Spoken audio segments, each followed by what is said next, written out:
हरे कृष्णा। महाभारत के पार्ट 2 में आज 29वें दिन में सभी ऑनलाइन व्यूअर्स, यहाँ पे बैठे गुरुकुल के बच्चे और वरिष्ठ वैष्णवों को प्रणाम करते हुए मंगलाचरण करते हैं। भगवान श्री कृष्ण, व्यासदेव, प्रभुपाद और गुरु शिष्य परंपरा को याद करके मंगलाचरण करेंगे। नारायणं नमस्कृत्यं नरं चैव नरोत्तमं देवीं सरस्वतीं व्यासं ततो जयमुदीरये। हरे कृष्णा। तो आज का भी जो विषय है काफी इंटरेस्टिंग है। इंटरेस्टिंग के साथ साथ काफी थॉट प्रोवोकिंग है, क्योंकि पहला हमारा आज क्वेश्चन यही रहेगा कि क्या सही में भगवान सर्वशक्तिमान है, सर्वज्ञ है? क्या उनको सब चीज का ज्ञान है, या दोनों है, या कुछ भी नहीं है? ये इसलिए मैं पूछ रहा हूं क्योंकि एक स्टडी मैंने किया, एक स्टोरी है, रियल इंसिडेंट स्टोरी है।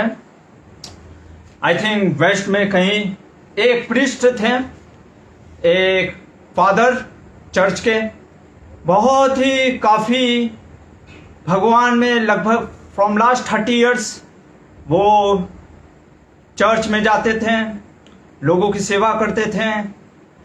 सेवा के साथ साथ लोगों को भगवान के बारे में ज्ञान देते थे।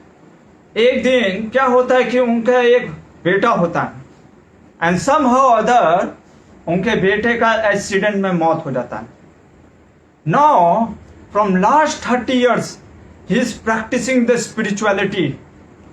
आध्यात्मिक को 30 साल से उस पे पथ पे चल रहे होते हैं और उनके मन में एक डाउट क्रिएट हो जाता है, और वो डाउट ये होता है कि मेरा बेटा क्यों एक्सीडेंट में मारा गया? क्या भगवान सर्वशक्तिमान नहीं थे कि मेरे बेटे को बचा सके, या सर्वशक्तिमान थे तो उनको सभी चीज का ज्ञान नहीं हो सकता है। वो जैसे हमको हर चीज का ज्ञान नहीं होता है, वैसे हो सकता है भगवान को भी हर चीज का ज्ञान ना हो सकता है उनको ध्यान ना हो। और अगर ध्यान है, ज्ञान है, हो सकता है उनको शक्तिमान ना हो, वो शायद बचा ना सकते हो। उनसे भी कोई बड़ा शैतान हो, शक्तिमान हो, जो मेरे बेटे को मार डाला हो। तो ये क्वेश्चन करके उन्होंने डाउट क्रिएट कर दिया। उन्होंने एक आर्टिकल लिख दिया, the god is not omnipotent, the god is not omniscient, and the god is not omnipresent. Either he can be omnipotent, either he can be omniscient, और he can be omnipresent, but he can not be all the three. तो यही चीज आज हम देखने का प्रयास करेंगे, क्योंकि आज जो महाभारत के प्रसंग चलेंगे उसमें ये चीज हमको समझ में आएगा। और कुछ लोगों का ये भी प्रश्न रहता है, जैसे कोरोना का इतना रोना कैसे हम जाएगा ये? तो इस कोरोना क्राइसिस में हम देखते हैं, कोविड सिचुएशन में लोगों ने पूछा कि भैया भगवान है तो फिर उनकी करुणा कहां गई इस कोरोना में? ये भी देखेंगे। तीसरा चीज, हमारा अनुभव, एक्सपीरियंस क्या सत्य है, क्या परम सत्य है, या क्या चीज है? ये सारी चीजों का आज हम देखने का प्रयास करेंगे महाभारत के प्रसंग में। तो ज्यादा टाइम इधर उधर ना करते हुए स्टार्ट करते हैं कि जो हम चल रहा है उद्योग पर्व, ये आपका तीसरा पर्व। हम लोग ने पहले आदि पर्व खत्म किया, सभा पर्व, सभा पर्व के बाद हमने वन पर्व, वन पर्व के बाद विराट पर्व, विराट पर्व के बाद उद्योग पर्व। उद्योग पर्व में कल हमने देखा था एक बहुत ही विशेष, बहुत ही रोमांच करने वाला चीज कि महाभारत में भी भगवान श्री कृष्ण के नामों की व्याख्या और कौन कर रहे हैं? संजय। किसको कर रहे हैं? धृतराष्ट्र को। धृतराष्ट्र को भगवान श्री कृष्ण की महिमा बता रहे हैं कि श्री कृष्ण की महिमा क्या है। वो स्वयं भगवान नारायण है। उनकी प्राप्ति कैसे कर सकते हैं? क्या भगवान को कैसे प्राप्त किया जा सकता है?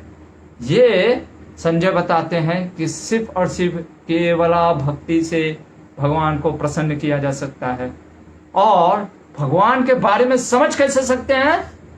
किसी तत्ववेदी के पास, किसी ज्ञानी के पास या भक्त के पास जाकर के, जिसको तत्व का दर्शन हो। ऐसे व्यक्तियों की सेवा करके हम समझ सकते हैं भगवान के बारे में। फिर भगवान के नामों का व्याख्या करते हैं। वासुदेव का मतलब क्या है, श्री कृष्ण का अर्थ क्या है, दामोदर का क्या अर्थ है, जनार्दन का अर्थ क्या है, ये सब हमने कल देखा। एक विशेष मतलब कि जो अर्थ जो हमने शायद पहले नहीं सुना होगा वो हमने कल देखने का प्रयास किया था। और इन सब की गुणगान करने के बाद धृतराष्ट्र भी कृष्ण को देखने की इच्छा प्रकट करते हैं कि अगर मैं भी शायद भगवान श्री कृष्ण को देखता तो कितना अच्छा होता। तो ये हुआ कल का प्रसंग। और अब इधर जब संजय निकल गए थे तब क्या हो रहा था इस विराट नगर में जहां पे युधिष्ठिर महाराज हैं। युधिष्ठिर महाराज सोचने लग जाते हैं कि आखिर संजय तो चला गया, लेकिन युधिष्ठिर महाराज के मन में यह था कि किसी न किसी प्रकार से अगर हम दोनों मित्रता की भाव हो जाए दुर्योधन और हमारे कौरव और पांडवों के बीच में तो कितना अच्छा होगा। और ये सोच करके वो भगवान श्री कृष्ण के पास जाते हैं। भगवान श्री कृष्ण के पास पहुंचते हैं युधिष्ठिर, और युधिष्ठिर बोलते हैं भगवान से कि हे भगवान, मेरी आपसे कुछ इच्छा है। भगवान कहते हैं बोलो युधिष्ठिर, क्या चाहिए। मैं तो तुम्हारा छोटा भाई हूं, क्योंकि उम्र से भगवान कृष्ण युधिष्ठिर से छोटे थे। तो भगवान कहते हैं कि आप बोलो क्या चाहिए। तो युधिष्ठिर कहते हैं कि भगवान मुझे, पहले युधिष्ठिर बताते हैं कि देखिए कैसे व्यक्ति क्या क्या दुख झेलता है जब वो दरिद्र होता है। पहला चीज दरिद्रता, पॉवर्टी। अगर व्यक्ति पॉवर्टी रहे तो क्या क्या उसके डिसएडवांटेज हैं। पहला चीज कि वो अपना जीवन व्यापन करने में उसको कठिन होता है। ठीक है, देखो कितना प्रैक्टिकल नॉलेज दे रहा है। डिफिकल्टी होता है लाइवलीहुड चलाने के लिए। दूसरा चीज, जब लाइवलीहुड डिफिकल्टी है तब उसका ध्यान ज्यादातर किस पे लग रहा है, लाइवलीहुड चलाने के लिए। तो फिर वो धर्म का कार्य कैसे कर पाएगा। डिफिकल्टी इन परफॉर्मिंग धर्म के कार्य को करने के लिए। तीसरा चीज, उसके सगे संबंधी छोड़ के चले जाते हैं। हम देखते हैं जैसे ही व्यक्ति कोई दरिद्र होता है उसको लोग छोड़ करके निकल जाते हैं, कहते हैं आज से मेरा कोई नाता नहीं तुम्हारे साथ। ठीक है, तो सिर्फ और सिर्फ हम देखते हैं कि रिलेशनशिप ब्रेक हो जाता है।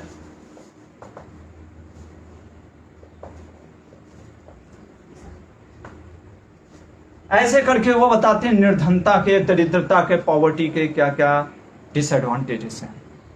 इसके बाद युधिष्ठिर महाराज कहते हैं कि दोनों की जरूरत है, इसकी धर्म की और अर्थ की, दोनों इंटीग्रेटेड हैं। बहुत अच्छी बात बोला उन्होंने, धर्म और अर्थ दोनों इंटीग्रेटेड है। कहने का मतलब है कि व्यक्ति जब छल कपट करता है तो उसको जो पहले से उसकी संपत्ति है वो धीरे धीरे नाश होने लगती है। धीरे धीरे नाश होने लगती है तो व्यक्ति का ध्यान और भी छल कपट में लगने लगता है कि उसको कैसे हम बचा कर रखें। इस कारण से वो अधर्म का साथ देने लगता है। अधर्म के कारण अर्थ का और नाश होना स्टार्ट हो जाता है। और कहते हैं जो अर्थ होता है वो धर्म के कार्य में लगाना चाहिए जिससे कि धर्म और बढ़े। यानी धर्म और अर्थ दोनों साथ में चलना चाहिए, अलग नहीं करना चाहिए। ये चीज युधिष्ठिर महाराज कहते हैं। और इसके बाद कहते हैं कि आखिर जो व्यक्ति गिरा हुआ है, जो अधर्म में लग गया, वो कैसे फिर से धर्म में लग सकता है। इसका चीज वो कहते हैं कि जब उसको कर्तव्य का बोध होता है। कैसे कर्तव्य का बोध होता है, जब वो किसी ऐसे महान पुरुषों का संग लेता है तब उसको कर्तव्य का बोध होता है अपने प्रज्ञा से। किससे? अपनी प्रज्ञा मतलब कि बुद्धि से उसको कर्तव्य का जब बोध होता है, जब वो साधु संतों के संग में आता है और उसको पता चलता है कि क्या धर्म है क्या अधर्म है, तब वो पुनः धर्म में लग जाता है। नहीं तो क्या होता है, व्यक्ति जब अधर्म के कार्य करने लगता है वो अपने अनुभव को ही सर्वश्रेष्ठ समझता है। और यहाँ पे ये प्रश्न उठता है कि क्या अनुभव ही सत्य है? Our experience is a truth. जैसे मान लीजिए आप रात को अंधेरे में चल रहे हो, अंधेरे में चलते वक्त आपको कुछ दिखता है जो कि सांप जैसा लगता है, और उसको देख करके आप डर जाते हो, अरे ये सांप है, काट लेगा, और वो डर के मारे आप पीछे हट जाते हो। लेकिन उसी समय कोई अगर टॉर्च लाइट मारे या कोई इलेक्ट्रिसिटी लाइट आ जाए या वहां पे, और आप देखते हो अरे ये तो सांप नहीं, क्या है, रस्सी है। तो प्रश्न उठता है, क्या आपका अनुभव गलत है? आपने जो अनुभव किया किस चीज का, डर का, वो तो गलत नहीं है, वो मिथ्या नहीं है, it is not a fake, वो आपने सही में अनुभव किया। रस्सी को सांप समझ लेने से आपने जो डर का अनुभव किया वो सही है, लेकिन रस्सी तो सांप नहीं है। तो कहने का मतलब है हमारा अनुभव परम सत्य नहीं है। हमारा अनुभव हमारे लिए सत्य हो सकता है, पर it is not a universal truth. Universal truth कब समझ में आता है, परम सत्य क्या है, वो जब लाइट, जैसे वो लाइट में हमने रस्सी को समझने जो सर्प था, जो हमारा इल्यूजन था, वो चला गया। उसी तरीके से जब शास्त्र को हम समझते कि oh this is the right way to understand, कि ये सही है और ये गलत है, तब हमको समझ में आता है कि क्या सही और क्या गलत है। इसलिए सिर्फ अपने अंडरस्टैंडिंग, अपने एक्सपीरियंस को हम यूनिवर्सल ट्रुथ नहीं कह सकते। Understanding can not B N universal truth. हमारा अंडरस्टैंडिंग प्लस क्या होना चाहिए, द शास्त्र का ज्ञान। किसका ज्ञान, द स्क्रिप्चर्स प्लस साधु का ज्ञान से हमारा अंडरस्टैंडिंग प्लस ये पूरा कॉम्बिनेशन, तब जाके वो यूनिवर्सल ट्रुथ को रिप्रेजेंट करता है। Otherwise it is remain A limited truth. It is for us only, the truth is this. तो इसलिए, लेकिन हम देखते हैं कि आजकल तथाकथित लोग, even the modern people, writer, thinker, however, liberals, leftist जो भी हैं, वो इन चीजों को मानते ही नहीं है। And they only believe in their understanding. कहते हैं कि मेरा मत है, मेरी सोच है, मैं ऐसा सोचता हूं, आप कैसा सोचते हैं। तो ये सोच करके वो ऐसा बोलते हैं। लेकिन हम देखते हैं युधिष्ठिर महाराज कहते हैं यहाँ पे कि जो व्यक्ति अधर्म में लगा होता है उसको सिर्फ अपने अनुभव पे विश्वास होता है, और वो अपने अनुभव के अनुसार डिसीजन लेता है, और उसके अनुसार जब वो डिसीजन लेता है तो वो शास्त्र विरोध भी हो सकता है। ये कहने के बाद युधिष्ठिर महाराज कहते कि भगवान, मैं चाहता हूं कि आप एक बार शांति दूत बन करके जाइए। कहा, हस्तिनापुर। और युधिष्ठिर को, अरे धृतराष्ट्र को, दुर्योधन को बताइए कि मैत्री भाव हो जाए तो ज्यादा अच्छा है, जिससे कि आपस में प्रेम बना रहे। और इसके बाद भगवान श्री कृष्ण क्या कहते हैं वो भी देख लेते हैं। जब युधिष्ठिर ऐसा बोलते हैं तो भगवान श्री कृष्ण कहते हैं, बहुत अच्छा चीज बोलते हैं। युधिष्ठिर एक चीज बोलते हैं पहले, उससे पहले युधिष्ठिर कहते हैं कि बुराई निंदा करते हैं, किसका, वॉर के बारे में। युद्ध में कितनी निंदा होती है कि व्यक्ति युद्ध करने से क्या होता है, हम एक दूसरे के प्रति वैर करते हैं, दूसरों की हत्या करते हैं, दूसरों को मार डालने का प्रयास करते हैं, जो कि वो धर्म के विरोध है। लेकिन क्योंकि मैं क्षत्रिय हूं, मेरा धर्म है कि शासन करना, राज्य को अच्छे तरीके से धर्म के अनुसार चलाते रहना, चलते रहना। और जब मैं देखूंगा कि मेरे सामने अगर राज्य अच्छे से नहीं चल रहा है तो स्वाभाविक है कि मेरे को युद्ध करना पड़ेगा। तो यहाँ पे बहुत अच्छा चीज बोले युधिष्ठिर महाराज, कह रहे हैं कि व्यक्ति को अपने स्वधर्म में लगे रहना चाहिए, चाहे उसमें दोष हो भी। अगर हम कोई कार्य करते हैं 100% उसमें परफेक्शन नहीं होता, उसमें कुछ दोष होते ही हैं, फिर भी व्यक्ति को वो कार्य करते रहना चाहिए। और ये बोल करके फिर भगवान श्री कृष्ण क्या कहते हैं, श्री कृष्ण का विचार पहले कहते कि देखो मैं तो चाहता ही हूं संधि कराना, ठीक है, मेरा विचार है कि हम लोग को संधि करना ही चाहिए। किससे? दुर्योधन और इन लोगों से। दूसरा, मैं ये चाहता हूं कि हम पहले शांति की तरफ अपना पड़ाव डालें, ताकि लोग ये ना कहें कि हमने शांति नहीं बिगड़ने का प्रयास किया। फिर भी लोग प्रश्न उठाते हैं भगवान पे कि कृष्णा ने ही आग लगाया, कृष्ण भगवान ने ही युद्ध किया।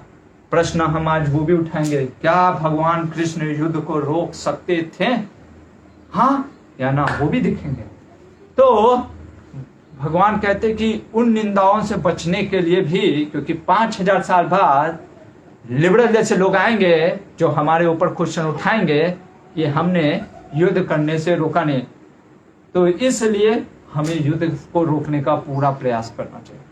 और तीसरा, भगवान कहते हैं कि मैं वहां पे जाऊंगा, और क्योंकि युधिष्ठिर को थोड़ा सा डाउट भी हो रहा था, कह रहा था पर आपको मैं कैसे भेजूं, आप तो मेरे को अर्जुन से भी ज्यादा प्रिय हो, अपने भाइयों से भी, कहीं आपके साथ कुछ अनर्थ ना कर दे, क्योंकि दुर्योधन दुर्बुद्धि का है, वो कहीं आपको मार डालने का प्रयास न करे। तो भगवान कहते हैं अरे दुर्योधन, क्या पूरी समस्त पूरे विश्व की सेना भी आ जाए वो भी मेरा अनिष्ट नहीं कर सकती, मैं बस हुंकार मात्र से पूरे विश्व को जला सकता हूं। भगवान अपनी शक्ति के बारे में बताते हैं। ये बोलने के बाद भीमसेन जो होता है, और यहां पे आप देखोगे इसीलिए पढ़ना चाहिए, हम नहीं पढ़ते हैं, हमको लगता है कि भीमसेन तो हमेशा युद्ध के लिए रहता था। हाँ, युद्ध के लिए रहते थे, लेकिन आज जो आप देखोगे भीमसेन का तेवर कुछ और था। और ये देख करके कृष्ण भी आश्चर्यचकित हो गए।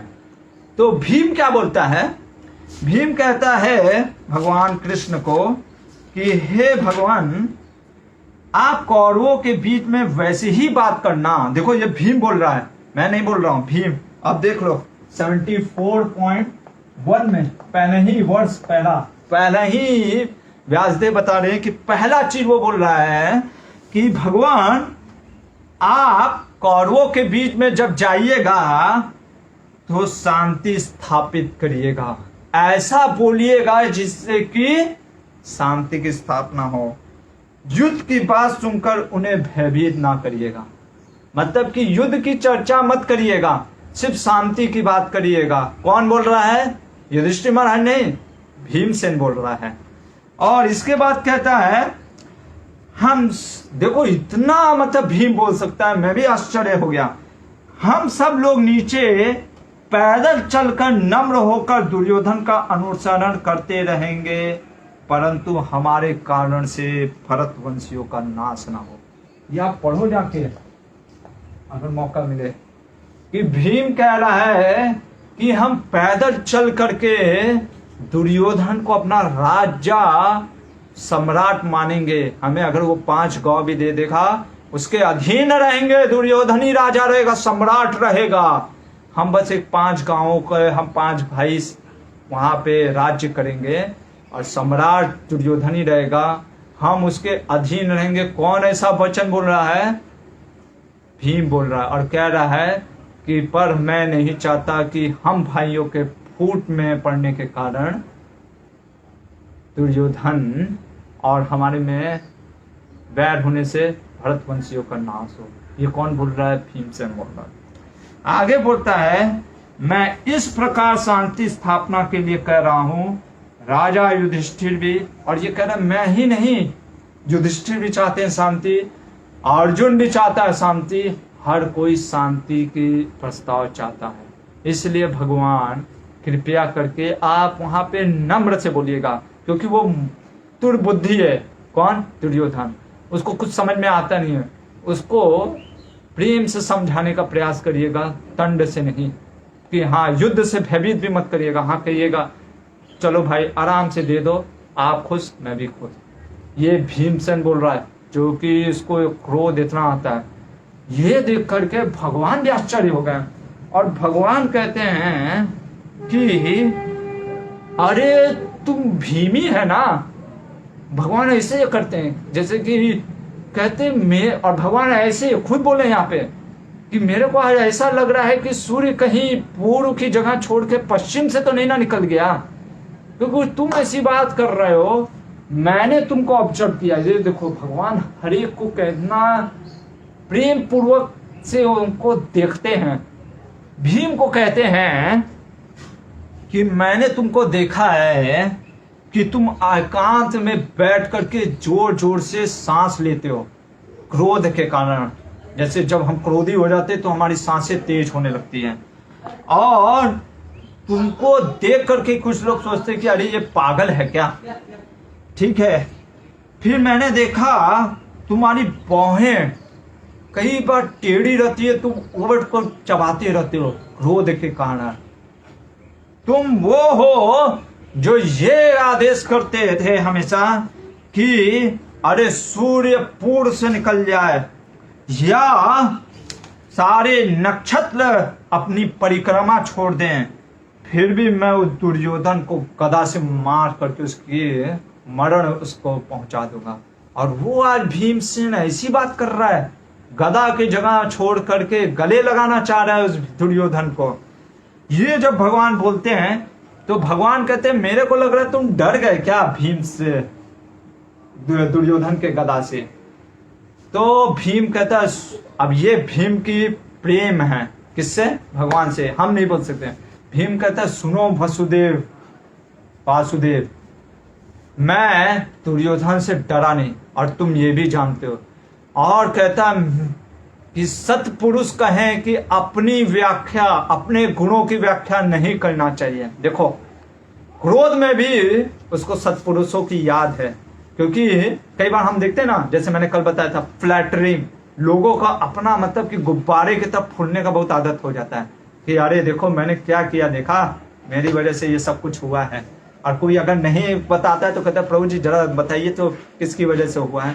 तो वो भीम कहता है कि नहीं करना चाहिए, फिर भी मैं कर रहा हूं तो कि आपको मैं बता सकूं मैं कितना पराक्रमी हूं। और कहता है दुर्योधन क्या अकेले पूरे सेना उसके साथ आ जाए, मैं सबको चकनाचूर कर सकता हूं, पर्वतों को तोड़ सकता हूं। जैसे इंद्र का वज्र पर्वत पे गिरता है तो पर्वत के चट्टान टुकड़े टुकड़े हो जाते हैं, वैसे मेरे गदा से मैं सारी कौरव सेना को टुकड़े टुकड़े कर सकता हूँ। ये मेरा पराक्रम है और मैं यहाँ पे कायर होने की वजह से ये शांति की बात नहीं कर रहा हूँ। मैं चाहता हूँ कि हमारे भाइयों के बीच में और हमारे बीच में कोई ऐसा वैर या युद्ध ना हो जिससे भरतवंशियों का नाश हो जाए।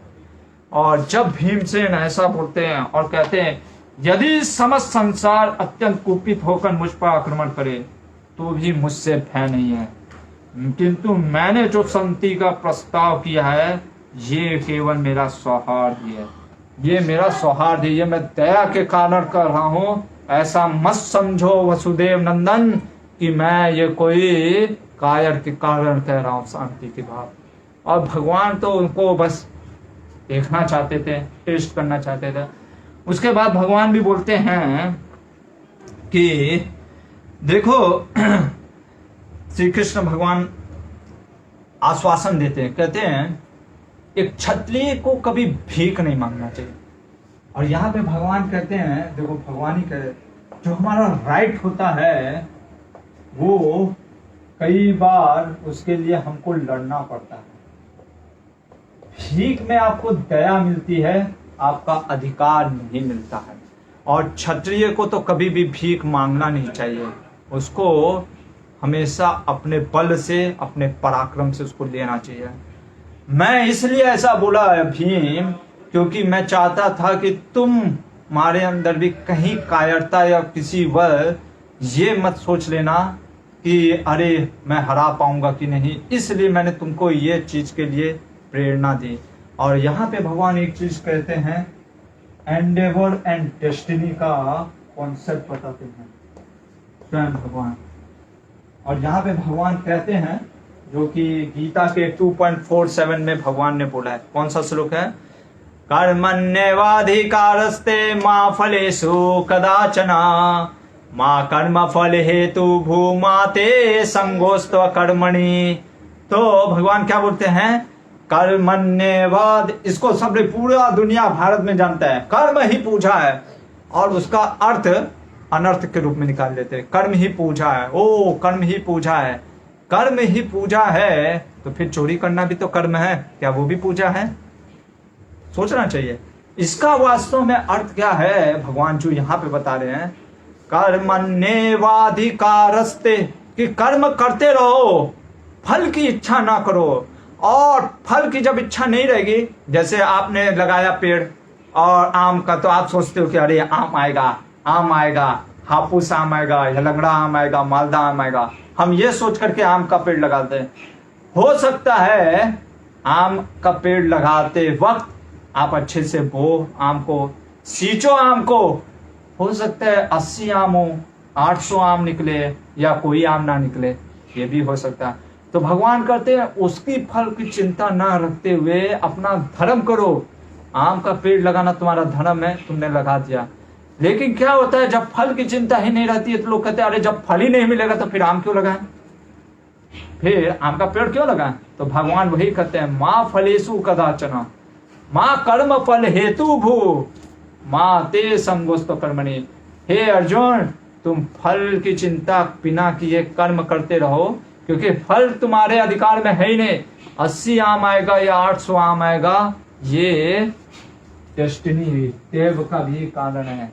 और यहाँ पे भगवान भीम को समझाते हैं, कहते हैं कि मैं ये बोलना चाह रहा था कि मैं जाऊंगा वहां पे शांति के लिए, शांति प्रस्ताव रखने के लिए, लेकिन मेरे को जहां तक पता है दुर्योधन इतना दुष्ट है, इतना पापी है, इतना अधर्म व्यक्ति है, वो नहीं मानेगा। इसलिए मैं एंडेवर तो कर रहा हूं, देखो भगवान भी एंडेवर कर रहे हैं, लेकिन जो विधि, जो डेस्टिनी में होगा उसके लिए भी रेडी रहो।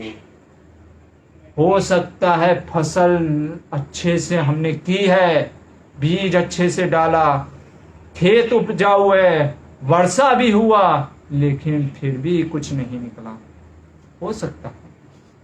कई बार हम देखते हैं, जैसे कुछ लोग पूछते हैं, प्रभु जी हम इतने बड़े भक्त हैं फिर भी हमारे बच्चे इतने कैसे निकल गए, बिना अभक्त, कोई उनका धर्म में रुचि नहीं।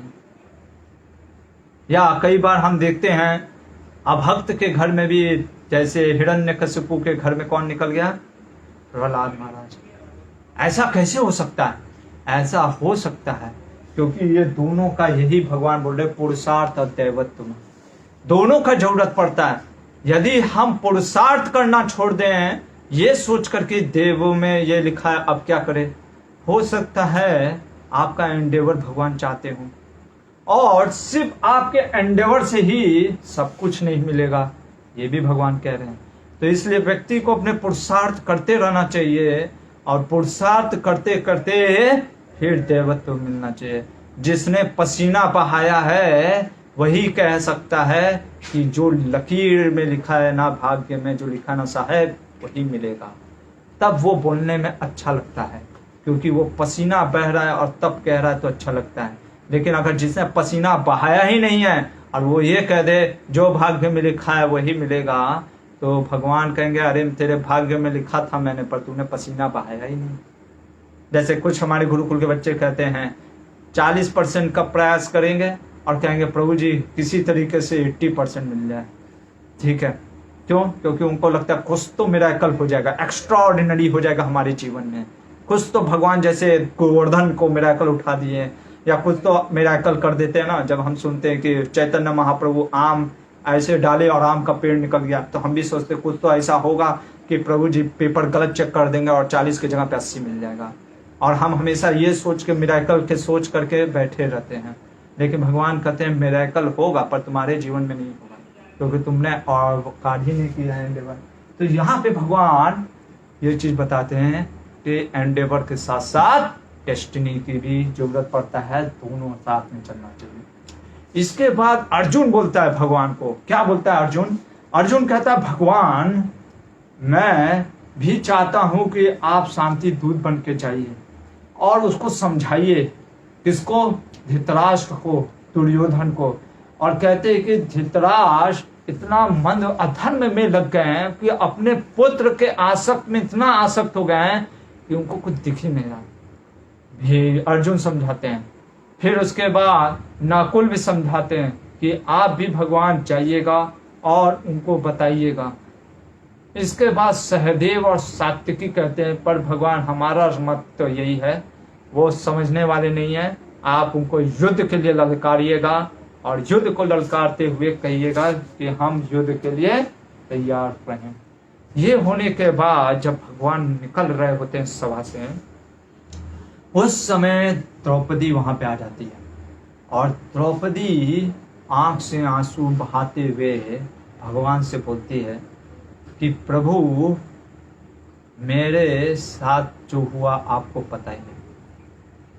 और वो अपने केसों को दिखाते हुए बोलती है कि इसी केस को किसने दुशासन ने खींचा था, खींच करके उस सभा में लेके गया था जहां पे भीष्म पितामह बैठे थे, द्रोणाचार्य बैठे थे, कृपाचार्य बैठे थे, धृतराष्ट्र बैठे थे और अन्य बड़े बुजुर्ग लोग बैठे थे। वहां पे मेरे को निर्वस्त्र करने का प्रयास किया गया। इसी कौरवों लोगों ने मेरे साथ इतना अत्याचार किया, मेरे को गिनवा रंग पहन के एक सन्यासी की तरह जीवन जीना पड़ा वन में। इनकी वजह से मेरे 5 पति जो कि स्वर्ग के भोग के अधिकारी हैं, उनको वन में जमीन पर लेट के अपना जीवन 13 साल बिताना पड़ा।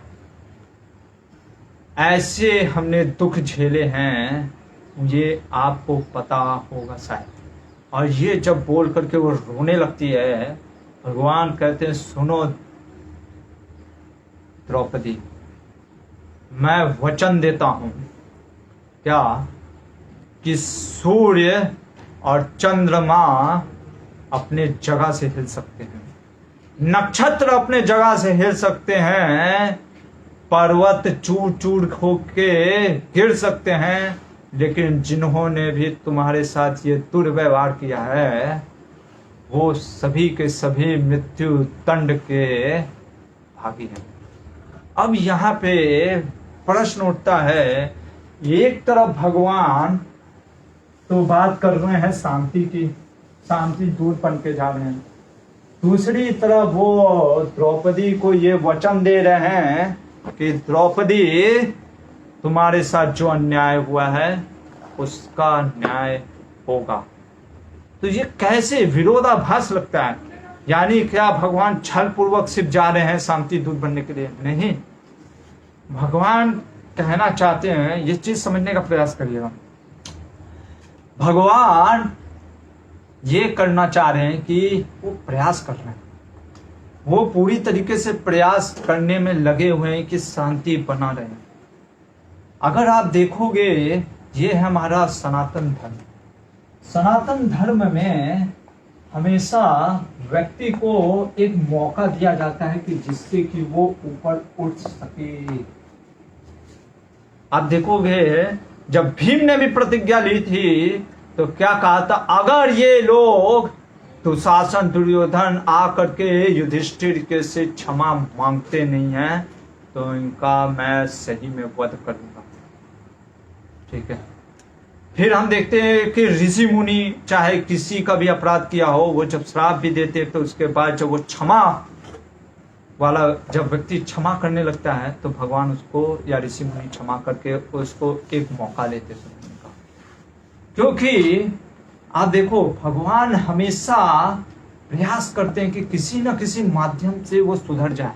और वही हम देखेंगे अभी कि दुर्योधन को, धृतराष्ट्र को भगवान इतना प्रयास करते हैं, जैसे रामायण में राम जी ने अंतिम दम तक प्रयास किया कि रावण जाकर के सीता मां को छोड़ दे, ताकि फिर से उसको सुधरने का मौका। क्योंकि जो आत्मा है वो सच्चित आनंद है, वास्तव में वो वास्तव में सच्चित आनंद है, वो हमेशा चित्त में रहने वाला, आनंद में रहने वाला है।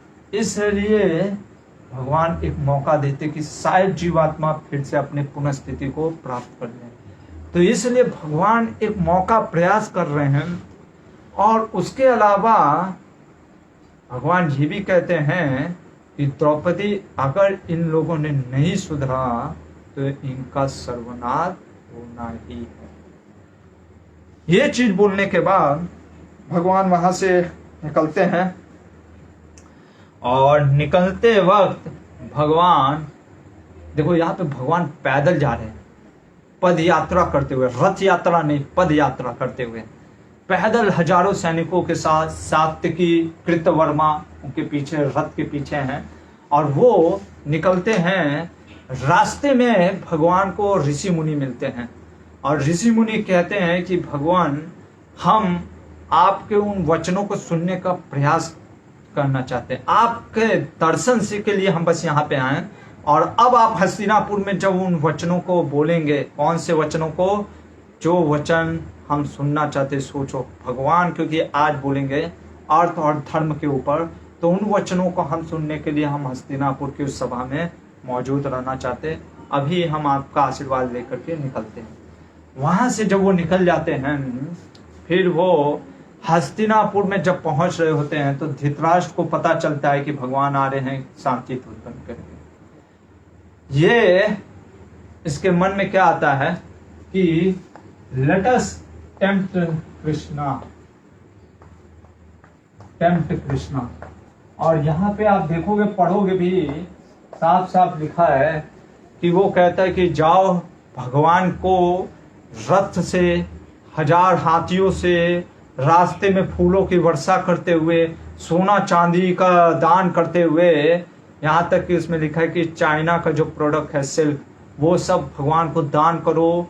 और जो दुशासन का जो घर है, जो कि दुर्योधन से भी बड़ा है, सुंदर है, वहां पे अलग अलग रत्न रख दो जिससे कि भगवान को हम प्रसन्न कर सके। कौन ऐसा कहता है? धृतराष्ट्र। वो क्या सोचता है कि हम भगवान को लुभायित कर दें, लेकिन भगवान कृष्ण टेम्पटेशन से नहीं, हमारे प्रेम से लुभायित करते हैं। इसीलिए भगवान क्या बोलते हैं कृष्ण अर्जुन को, पत्रम पुष्पम फलम तोयम यो में भक्त्या प्रयच्छति, के भक्ति भाव से मैं भगवान, मुझे तुम अर्जुन से पत्र, पुष्प और फल कुछ भी अर्पण करोगे, मैं भक्ति भाव से अगर वो अर्पण किया हो तो मैं उसको लेता हूं।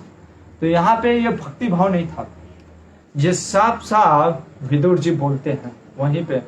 तो दुर्योधन को भी बोलते कि तुम भी जाओ। दुर्योधन कहता है, देखो कम से कम ये टेम्पटेशन करना चाह रहा था। दुर्योधन तो इतना दुष्ट है, वो कहता है कि मैं कृष्ण का सम्मान नहीं करूंगा, चाहे कुछ भी हो जाए, मैं कृष्ण का ये सब मैं बकवास चीज नहीं करने वाला, वो आने दो, चाहे कुछ भी हो जाए, मैं उसका सम्मान नहीं करना।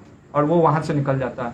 विदुर जी धृतराष्ट्र को कहते हैं कि तुम जो ये कार्य कर रहे हो ना, ये एक घटिया कार्य है। कहते हैं कि तुम जो ये भगवान को लुभायित करने का प्रयास कर रहे हो, ये मेरे को पता है, तुम चाहते हो, आपकी बुद्धि, देखो धृतराष्ट्र का बुद्धि इतना मंद है, दुर्योधन को समझाने की जगह पे वो सोच रहा है कि किसी तरीके से संधि हो जाए। वो भी संधि चाहता है, लेकिन वो कैसा संधि चाहता है? वो चाहता है कि दुर्योधन राजा बना रहे और किसी न किसी प्रकार से युधिष्ठिर लोग, मतलब कि सब कुछ भूल करके फिर से वन या द्वारका में जा करके भीख मांगे, वहां पे रहे, यहाँ पे मत आओ, द्वारका में जा करके भीख मांगो, वहीं पे रहो। और इसलिए वो कृष्ण को लुलुभायित कर रहा है कि उनको अपना में भेद डाल करके कि आप उनको समझाइए कि तुम मेरे यहाँ पे भीख मांगना। देख लो इतना नीच और कपट है इसका।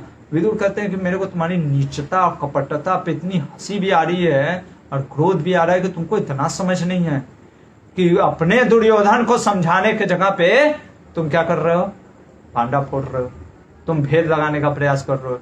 पर याद रखो ये भगवान कृष्ण अर्जुन के परम मित्र हैं। वो कभी भी तुम्हारे इन सब लुलुभान से, इन सब टेम्पटेशन से कभी भी प्रभावित नहीं होने वाले हैं।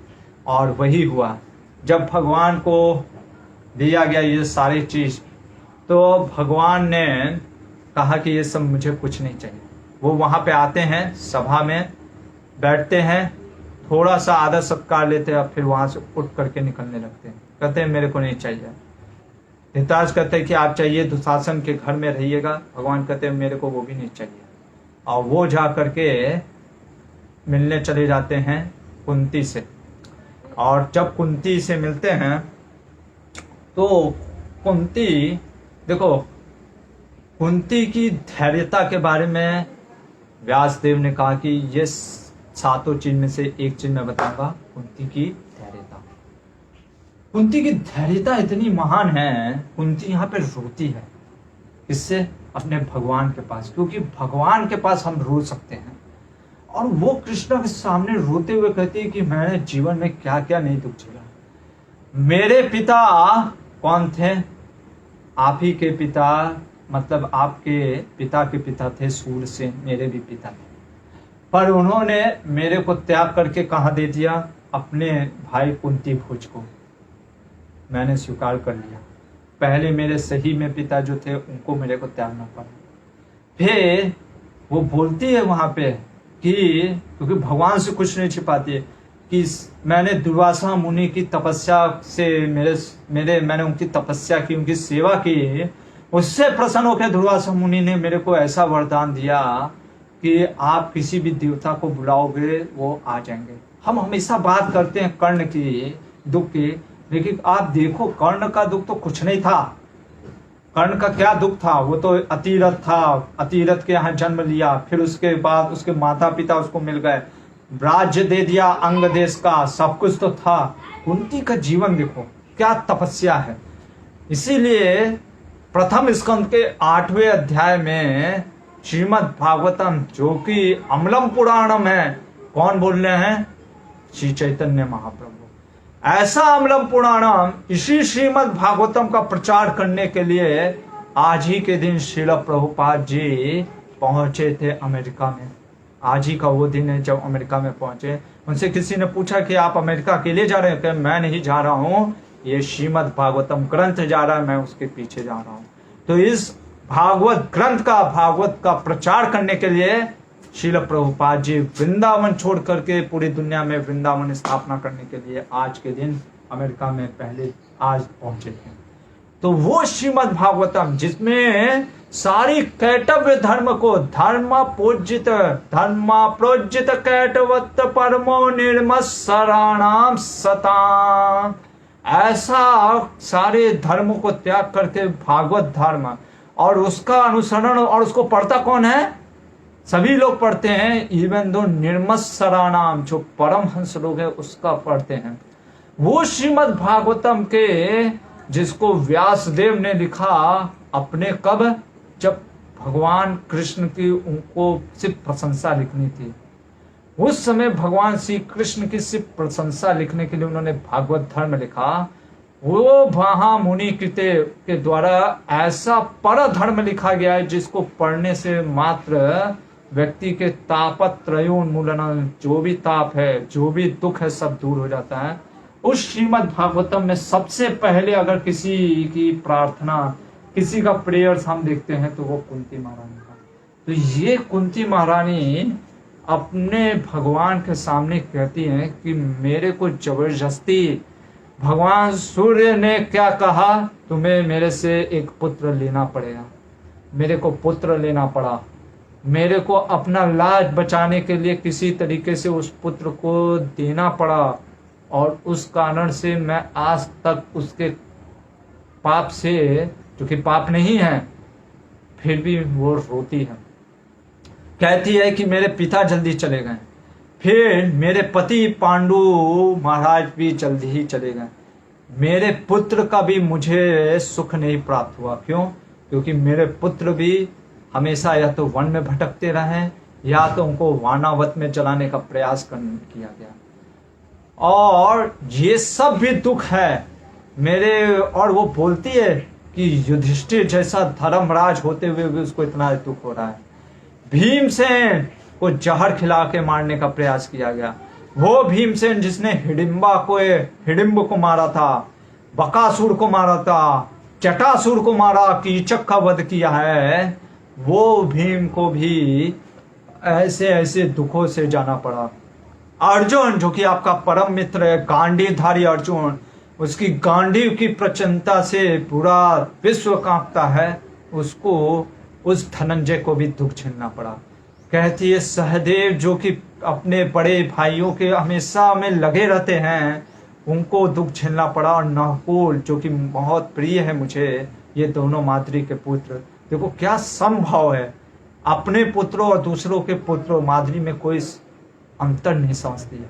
और कहती है मेरे को ये पांचों पुत्र बहुत प्रिय है, लेकिन उससे भी ज्यादा प्रिय मेरे को कौन है? द्रौपदी। और लोग कहते हैं महाभारत पढ़ने से दुख होता है, महाभारत पढ़ने से घर में क्लेश आता है। महाभारत नहीं पढ़ते हैं इसीलिए महाभारत होता है। अगर पढ़ेंगे तो देखेंगे क्या कुंती महारानी अपनी बहू का क्या प्रशंसा कर रही है। कहती है द्रौपदी जितना मेरे को प्रिय है, उतना पांचों पुत्र मेरे को प्रिय नहीं है। द्रौपदी मेरी पुत्री है, और द्रौपदी के साथ जो क्लेश हुआ वो मेरे से बर्दाश्त नहीं होता। वैसी सभा में उसको निर्वस्त्र करने का प्रयास किया गया। अरे कोई भी अपनी बहू को नंगा नहीं देखना चाहती, पर मेरे को वो दुख झेलना पड़ा गोविंद, ऐसे बोलती है। और वो बोल बोल के रोने लगती है। ये है कुंती महारानी, जो कि कई बार हमको दुख इतना होता है, हम सोचते हैं कि मर जाते तो ज्यादा अच्छा होता, लेकिन हमको पढ़ना चाहिए। कुंती महारानी का इतना ज्यादा दुख है, इसलिए वो किसी के सामने ना रो करके सिर्फ भगवान के सामने रोते हुए बोलती है। और कहती है कि इतना दुख होने के बावजूद भी मैं चाहती हूं कि दोनों के बीच में, किसके? दुर्योधन और मेरे बेटों के बीच में संधि हो जाए। सोचो इतना अधर्म होने के बाद भी। वहां से भगवान जब निकलते हैं तो रास्ते में कपटी जो दुर्योधन था वो मिलता है, और कपट भावना से कहता है कि चलिए हमारे यहाँ भोजन खाइए। क्या करिए? भोजन करिए। तो भगवान उसके भोजन को ठुकरा देते हैं। जैसे हम ये गीत में भी पढ़ते हैं, दुर्योधन के भोग न खाए, रूखो साग विधुर घर खायो। तो दुर्योधन के भोग को ठुकरा देते। भगवान कहते हैं मैं नहीं खाऊंगा। तो दुर्योधन कहता है आप क्यों नहीं खाएंगे? अरे मतलब सटता, दुष्टता देखो। जैसे आप किसी को बुला रहे हो, अतिथि आप आइएगा हमारे घर खाइएगा, और वो कह देता नहीं नहीं प्रभु जी हम नहीं खाएंगे। क्यों नहीं खाओगे? खाना ही पड़ेगा। तो उस तरीके ऐसे सठता करते कह रहा है कि क्यों नहीं खाओगे, खाना पड़ेगा, क्यों नहीं खाओगे? आप दोनों को बराबर नहीं देख रहे हो, समभाव आपके अंदर नहीं है। कृष्ण कहते सुनो दुर्योधन, धर्म के अनुसार व्यक्ति को दो ही जगह प्रसाद देना चाहिए भोजन, जहां प्रेम हो या अभाव की कमी हो, तब आदमी को प्रसाद देना चाहिए। तुम्हारा मेरे में कोई प्रेम नहीं है, तुम्हारे अंदर कपट है, मैं वो जानता हूं। तुम्हारा कोई मेरे प्रति प्रेम नहीं है, और दूसरा मेरे को किसी चीज का अभाव नहीं है, इसलिए मैं तुम्हारे यहाँ प्रसाद नहीं दूंगा। और भगवान कहते हैं सुनो, जो पांडवों के प्रति द्वेष रखता है वो मेरे प्रति द्वेष रखता है, जो पांडवों का अनहित करना चाहता है वो मेरा अनहित करना चाहता है, इसलिए मैं तुम्हारे वो 56 भोग को भी नहीं लूंगा। और यहाँ पे भगवान एक सुंदर उदाहरण देना चाहते हैं कि हम कई बार साधु या मंदिर या भगवान के लिए क्यों करना चाहते हैं? उनको अपना बनाना के लिए। अपना इन द सेंस कहने का मतलब उनको, मतलब कि जैसे कई बार मैं देखता हूँ लोग क्या करते हैं, अरे प्रभु जी आइए ना फोटो खिंचवा लेते हैं, या प्रभु जी आपको हम दक्षिणा देते। क्यों देते हैं? क्योंकि वो दिखाना चाहते कि मैं कितना बड़ा दानवीर हूँ, ठीक है, करने की तरफ। या कई बार हम इसलिए दान देते हैं कि अपना कुछ इच्छा रहता है। जैसे जब करोड़ों रुपया का जब वो बंद हो गया था, जब मनी सब ये 500 100 नोट की बंदी हो गई थी, नोटबंदी, तो जिन लोगों के पास काला धन था, अभी रातों रात कहाँ दिखाएं, अभी उसको कैसे करें, इतना धन कहाँ से आएगा, लोग पूछेंगे। तो वो लोग आ करके मंदिरों में दान देते थे कि अरे भगवान, हम आपके लिए सारा धन आप ही का है, आप ही को अर्पण, ठीक है। क्यों देना चाह रहे हैं? क्योंकि अभी छिपाया सकते नहीं है, ऐसे फेंकने से क्या होगा, तो चलो भगवान को दान दे देते हैं, ठीक है। तो कई बार हमारा इसीलिए 18वें अध्याय को वो पढ़ना चाहिए कि भगवान जिसमें बोलते हैं कि दान किस सत्व में, रजस में और तमस 3 में दान होता है, जो मैंने आपको एक लेक्चर में भी बताया था कि दान भी हमारा किस अवस्था में, किस परिस्थिति में हम दान करना चाहते हैं, वो बहुत मैटर करता है। तो इसलिए भगवान कहते हैं कि मेरे को तुम्हारा जो दान है, जो भोजन है, वो सब नहीं चाहिए। और वहां से उठ करके भगवान विदुर के यहाँ चले जाते हैं, और विदुर के यहाँ जाते हैं, और विदुर के यहाँ जाते हैं, और विदुर के यहाँ भोजन करते हैं। वो भी क्या? साग, रूखा हुआ साग। इवन दो विदुरानी तो केले का छिलका खिलाने लगती है। ये महाभारत में नहीं है, पर अन्य पुराणों में हम देखते हैं मिलता है। तो वो छिलका खिलाती है और भगवान उसको भी प्रेम से खा लेते हैं। और भगवान प्रेम से खाने के बाद वहीं पे रुक जाते हैं, और रात को विदुर और कृष्ण चर्चा कर रहे हैं। और क्या चर्चा कर रहे हैं? बहुत ही सुंदर चर्चा करते हैं भगवान कृष्ण और विदुर जी दोनों। क्योंकि भगवान देखो, विदुर भी दूरदर्शी है, कल हमने देखा, और भगवान वो तो स्वयं भगवान है। तो क्या चर्चा करते हैं यहाँ पे हम देखेंगे, विदुर और भगवान के चर्चा, कृष्णा का कन्वर्सेशन बहुत सुंदर है। विदुर जी बोलते हैं कृष्णा को, आप क्यों आए? आपको यहाँ पे आना ही नहीं चाहिए। क्यों? क्योंकि दुर्योधन का गुण बताते हैं। देखो विदुर जी जो आप बोलेंगे, ये नहीं समझना चाहिए कि द्वेष के कारण। विदुर जी क्योंकि मंत्री हैं, विदुर जी वहां पे रह रहे हैं, उनको पता है दुर्योधन के लक्षण। और वो विदुर जी दुर्योधन को कहते हैं, दुर्योधन का बताते कि दुर्योधन है एनवी, द्वेषी व्यक्ति, और उसके पास है पोजीशन, क्योंकि बाप है अंधा, और अंधा होने की वजह से वास्तव में राजा दुर्योधन ही है, वो तो बस एक केयर टेकर की तरह है। तो जब एनवी और पोजीशन दोनों मिल जाता है तो आदमी इतना अहंकारी और तंभी हो जाता है। और वहां पे विदुर जी कहते हैं 8 चीज व्यक्ति को खा जाता है: काम, क्रोध, लोभ, मद, मत्सर्य, मोह, अहंकार और ईर्ष्या। ये 8 प्रकार के जो चीज होते हैं जो व्यक्ति को खा जाता है। और ये तो अहंकार का स्वरूप है। कौन? दुर्योधन। उसके बाद कहते हैं कि ये ऐसा राजा, कुछ लोग कहते हैं अरे राज्य बहुत अच्छा करता था। पढ़ो जा करके आप महाभारत में, उसको ऐसा बोला गया ब्रूटल रूलर, ऐसा शासक जो कि आंख उठाओगे तो आंख निकाल देता था, ऐसा वो शासन करता था, ब्रूटल रूलर था। अर्थ और धर्म का कोई उसके सब चीज छोड़ दिया था, उसको कोई लेना ही देना नहीं था अर्थ और धर्म से। वो धर्म तो करता ही नहीं था, और अर्थ अपने सुख सुविधा में लगाता रहता था। उसको कोई मतलब नहीं था कि जनता का क्या हो रहा है, समाज का क्या हो रहा है। उसके बाद ये सब क्वालिटीज बता रहे हैं, क्वालिफिकेशन, कि क्यों नहीं जाना चाहिए दुर्योधन को समझाने के लिए। फुल ऑफ एंगर, इतना क्रोधी है, इतना क्रोधी है कि वो किसी की सुनता ही नहीं है। किसी को सुनता छोड़ो, किसी को भी कुछ बोल देता है, इतना क्रोधी है। पढ़ना चाहिए। पता नहीं क्यों लोग कहते हैं कि अरे दुर्योधन इतना महान था। अरे महान, देखो व्यासदेव ने भी दिखाया है किसी के बुरे व्यक्ति के भी अंदर अच्छाई, लेकिन इसका मतलब ये नहीं कि उसके अंदर एक अच्छा गुण है तो हम उसको अच्छा व्यक्ति कह देंगे। बार बार हम देखते हैं दुर्योधन ने ऐसे कार्य किए हैं जिससे ये साबित किया जाता है कि दुर्योधन सही में इज अ ब्रूटलिस्ट वॉरियर, इतना क्रोधी, दंभी और अधर्मी, इसीलिए उसको अधर्म का वृक्ष कहा। इसके बाद कहते हैं कि डज नॉट रेस्पेक्ट द शास्त्र। अरे उसको शास्त्र से कोई लेना ही देना नहीं है। जैसे आजकल के लोग भी अहंकारी, थोड़ा सा हम ऑक्सफोर्ड यूनिवर्सिटी यहाँ से पढ़ के आते हैं, कहीं बड़े यूनिवर्सिटी से, कहते हैं व्हाट इज द शास्त्र, कुछ नहीं है, हमारा विचार है, और हम शास्त्रों को ही नेग्लेक्ट कर देते। तो शास्त्रों पे विश्वास नहीं था, शास्त्र पे भरोसा ही नहीं करता था। पांचवा चीज कहते हैं हमेशा ऑनर, हमेशा इज्जत पाने की इच्छा रखता है, क्या है कि हमारा हर कोई मेरे को तारीफ करे। छठा, हमेशा ये सोचता था कि मैं सबसे बुद्धिमान व्यक्ति हूं, मेरा जो दिमाग चलता है वो कंप्यूटर से भी तेज चलता है।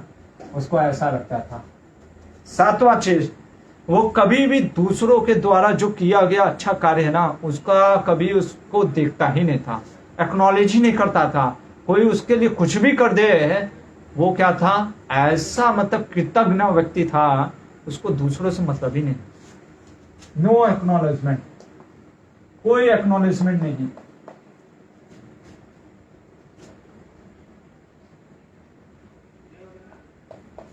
और आठवां चीज, उसको किसी पे भरोसा ही नहीं है, नो ट्रस्ट। ऐसा कि हम देखते हैं माओइस्ट या स्टालिन, ये जो लोग हैं, कि स्टालिन ऐसा था कि उसका ऑपरेशन भी करते थे डॉक्टर, तो वो कहता था एनेस्थीसिया नहीं लगाना, मेरे को भरोसा ही नहीं है कब कौन मार दे।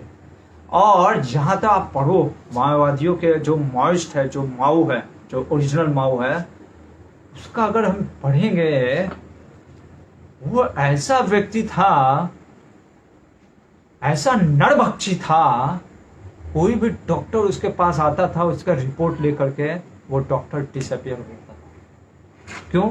मरवा देता था। तो ऐसे ऐसे लोगों के, ऐसे लोग हैं, और ऐसी चीज का हम प्रचार करते हैं। इतना ब्रूटल वॉरियर था ये दुर्योधन। ये चीज बोल करके विदुर जी कहते हैं आप जाइए मत उस सभा में, मैं तो चाहता हूं कि आप उसको समझाइए नहीं। भगवान कहते हैं, ये सब सुनने के बाद विदुर को कहते हैं, सुनो विदुर, मेरे को सब कुछ पता है, ऐसा नहीं है कि मेरे को ये सब नहीं पता है। और यहाँ पे एक सुंदर चीज बोलते हैं विदुर जी को, कहते हैं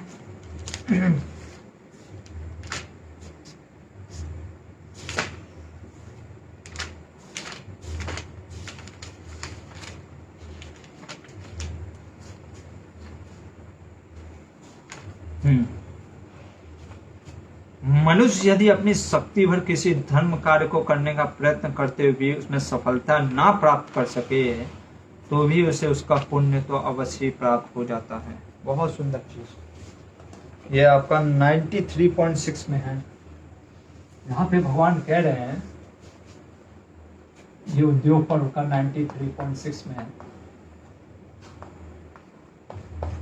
कि व्यक्ति को हमेशा धर्म के कार्य में लगे रहना चाहिए। हो सकता है कि धर्म के कार्य करने से कई बार हमको फल ना प्राप्त हो, लेकिन जो फल नहीं भी प्राप्त हुआ, जैसे यहां पे मैं संधि करने के लिए आया हूं, अगर मान लो दुर्योधन संधि के लिए तैयार नहीं भी हुआ, पर मेरा प्रयास विफल तो नहीं हुआ, क्योंकि मैंने धर्म करने का प्रयास तो किया। यही चीज भगवान कहते हैं अर्जुन को भी गीता में, नेहाभिक्रम नास्तो अस्ति प्रत्यवायो न विद्यते स्वल्पमपि यस्य धर्मस्य त्रायते महतो भया। अगर कोई स्वल्प भर भी धर्म का पालन करता है, भक्ति का पालन करता है, हम देखते हैं कि सब कुछ नाश हो जाता है व्यक्ति का, लेकिन भक्ति और धर्म उसका कभी नाश नहीं होता है। अगला जन्म भी मिलेगा तो उसका वो धर्म, और जैसे होता है ना क्रेडिट मनी, आपका बैलेंस में चढ़ जाता है, वैसे ही वो क्रेडिट आपके साथ हमेशा रहता है मरने के बाद भी।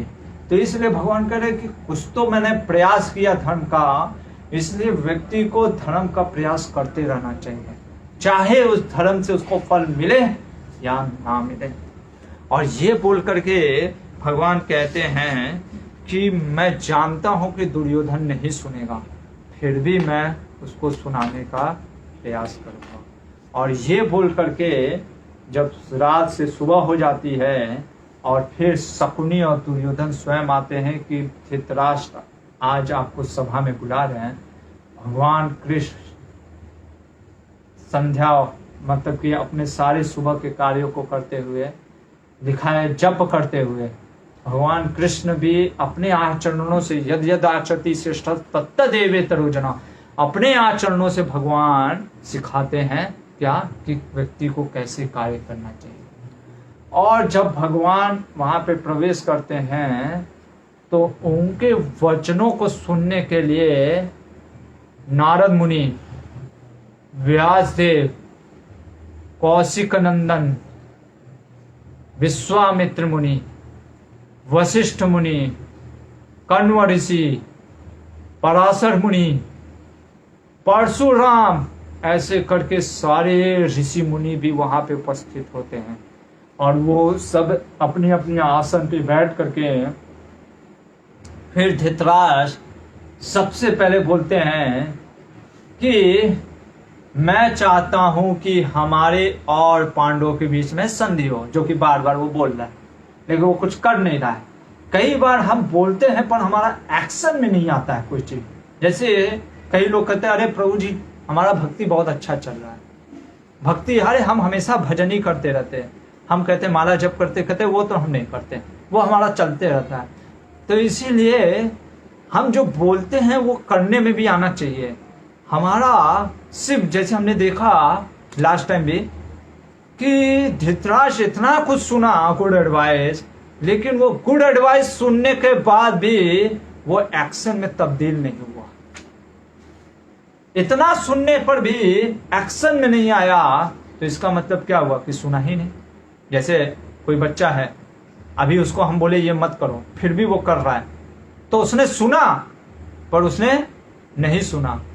कहते ना हियरिंग बट नॉट लिसनिंग, सुन तो रहा है पर सुन नहीं रहा, इसीलिए हम कहते हैं अरे सुना नहीं क्या, यानी वो सुना पर नहीं सुना, ये चीज है।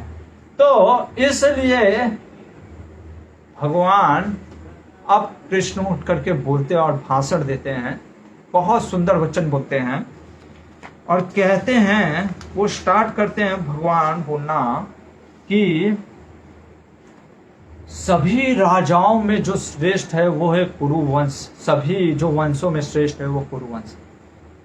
ऐसा कुरुवंश में जहां भीष्म है, द्रोणाचार्य हैं, कृपाचार्य हैं, ठीक है, धृतराष्ट्र हैं और एक तरफ 5 पांडव हैं, अगर इनके में संधि हो जाए तो सोचो कि पूरे विश्व में कोई आपकी तरफ आंख उठा कर देखने की साहस नहीं करेगा। इसके बाद कहते हैं कि व्यक्ति को हमेशा धर्म में लगे रहना चाहिए चाहे कुछ भी हो। और मैं चाहता हूं कि आप दोनों में मित्रता कौरव और इसमें मित्रता बनी रहे, किसमें, पांडवों में। और आगे बोलते हैं कि कौरव और पांडवों के साथ रहने पर आप पुनः संपूर्ण जगत के सम्राट होकर क्षत्रियों के लिए अजय हो जाएंगे। देखो भगवान सारा चीज यूज कर रहे, साम दाम दंड भेद, कि किसी भी प्रकार से शांति बना रहे। फिर भी लोग कहते हैं कि भगवान कृष्ण शांति नहीं चाहते थे। आप पढ़ो महाभारत को, भगवान हर चीज कहते हैं, फिर डराते भी हैं। अगर आपने युद्ध फिर भी किया तो कांडीवधारी अर्जुन भीम की गदा से आप नहीं बच पाओगे, जो कि आपने देखा विराट में। वो तो एक ट्रेलर था, अभी तो पिक्चर बाकी है। और इस बार तो मैं भी हूं अर्जुन का सारथी बन करके। तो इसलिए मैं चाहता हूं कि आप लोगों में संधि हो जाए। जब भगवान के ऐसे गंभीर वचनों के अर्थ और धर्म पे वचन होते हैं उस समय कोई जब कुछ नहीं बोल रहा होता है तो परशुराम जी खड़े हो जाते हैं और परशुराम जी एक कथा सुनाते हैं जिसमें वो भगवान के अर्जुन और कृष्ण की महिमा बतलाते हुए बताते हैं कि एक समय की बात है, एक बहुत ही प्रसिद्ध राजा हुआ जिसका नाम था दंभोदर। क्या नाम था? दंभोदर।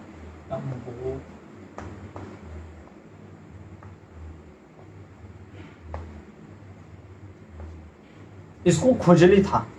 क्या चीज की खुजली थी? हमेशा युद्ध करने का। वो ढूंढता रहता था कि कोई तो मेरे साथ युद्ध करे और सबके पास जाता था, कभी राजाओं के पास, कभी किसी ब्राह्मण के पास, कई बार किसी भी के पास चला जाता था, कहता था मेरे साथ युद्ध करो, मेरे को लड़ना है। जैसे किसी किसी लोग को होता है ना, खुजली रहता है कि हमेशा कुछ ना कुछ करने का, उठपटांग कार्य, तो उस तरीके से इसको खुजली था। ये एक बार ब्राह्मणों के पास गया, कहा कि मेरे को आप बताइए कोई ऐसा है व्यक्ति जो मेरे से युद्ध कर सके। और ब्राह्मणों ने कहा कि देखो, युद्ध नहीं करना चाहिए, फिर भी तुम युद्ध के लिए आए हो, हम तो ब्राह्मण हैं, हम तो युद्ध नहीं करेंगे। हाँ, एक तपस्वी है, 2 तपस्वी ऋषि, नर और नारायण, उनको आज तक किसी ने नहीं हराया है। अगर तुम उनको हरा दो तब हम जाने कि तुम बहुत बड़े पराक्रमी हो। ये कहता है बताओ एड्रेस कहाँ है? वो कहते हैं कि बद्री का आश्रम गंधमादन पर्वत के ऊपर है, वहां पे जाओ और वहां पे उनसे युद्ध करने को ललकारो। ये पूरी सेना लेकर के पहुंचता है गंधमादन पर्वत के पास। गंधमादन पर्वत पे पहुंचने के बाद वो वहां पर आश्रम में पहुंचने के बाद कहता है कि मेरे को आप लोगों से कुछ चाहिए। तो वो कहते हैं अरे बैठो, अभी प्रसाद लो, खाओ पियो। कहते हैं नहीं, मेरे को युद्ध करना आपसे। नर नारायण ऋषियों ने कहा अरे हमको युद्ध नहीं करना है, ये आश्रम है, यहाँ पे खाओ पियो, युद्ध के लिए क्यों आए? वो कहता नहीं, युद्ध चाहिए मेरे को, युद्ध। इसको देख करके नर के अंदर क्रोध उत्पन्न हो जाता है और वो नर ऋषि ऐसे सीख रख करके कहते चलो अगर युद्ध करना ही है तो आ जाओ। और वो अनेकों बाण मारता है दंभोदर, लेकिन वो सिर्फ मात्र सीख मारने से उसके सारे बाण को काट देते हैं। और फिर वो नर ऋषि एक सीख को लेकर के ऐसे उसके सेना पे फेंकते हैं और सारी सेना को उस एक सीख के, जो कि 1000 सीख में परिवर्तित हो जाता है, उससे सभी की आंखें फोड़ डालते हैं। ये देख करके दंभोदर का पूरा दम निकल गया और वो जा करके हाथ जोड़ करके नर नारायण ऋषि से प्रार्थना करने लगा, आप मेरे को क्षमा कर दीजिए। जब ये सुनता है, कौन सुनता है? नर नारायण ऋषि। और नारायण ऋषि तो उससे भी महान है, परशुराम कहते हैं। जब ये चीज कथा बता के कहते सुनो दुर्योधन, जो तुम अहंकार और मिथ्या के कारण गुणी नर नारायण ऋषि जो अभी अर्जुन और कृष्ण हैं, उनसे अगर तुमने फिर से पंगा लिया, तुम्हारा भी उसी तरीके से नाश हो जाएगा। इसलिए मैं चाहता हूं तुम संधि कर लो। लेकिन व्यक्ति जो होता है ना, बदलता नहीं इतनी आसानी से। उसके बाद फिर कण्व ऋषि, जो कि शकुंतला के पिता थे, मतलब एक तरीके से, जो कि शकुंतला को अपने आश्रम में रखे थे, वो कण्व ऋषि खड़े हो जाते हैं और वो कहते कि मैं एक आपको प्रसंग सुनाता। देखो सब लोग उसको समझा रहा है। कण्व ऋषि व्याख्यान करते हैं और कहते हैं कि मातली जो है, जो कि इंद्र का सारथी है, मातली, ऐसे इंद्र के सारथी मातली हैं।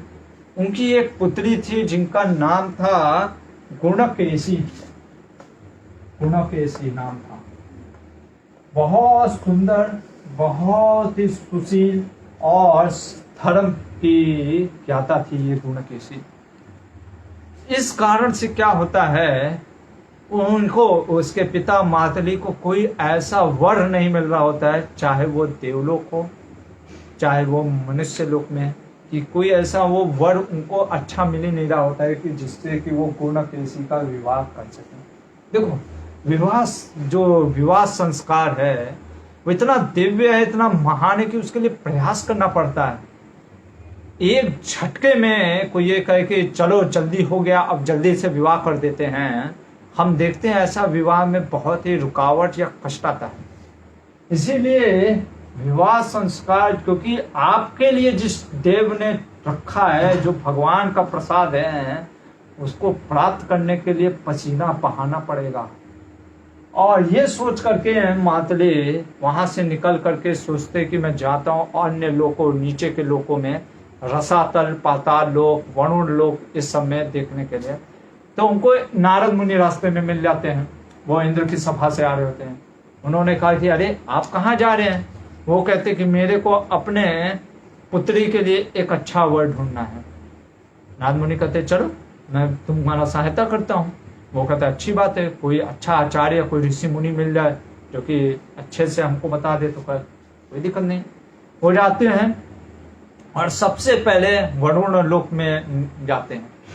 और वरुण लोक में जाने के बाद वहां पर उनको, ये पहले की कथा है, जब अभी अर्जुन को गांडीव नहीं मिला था और भगवान कृष्ण को अग्निदेव ने सुदर्शन चक्र नहीं दिया, तब वो वरुण लोक के वहां पे वरुण देव को देखते हैं, वरुण देव के पुत्रों को देखते हैं, जिसको कि इतने प्रभावशाली, प्रतिभाशाली होते हैं। और कहते हैं ये वरुण देव के पास ये गांडीव है, ये गांडीव वज्र से बना है, इसको स्वयं ब्रह्मा जी ने बनाया है। और ये गांडीव की प्रत्यंचा, ये जब चढ़ती है तो चट्टाने टकरा जाती हैं, फूट टूट चूर हो जाती है।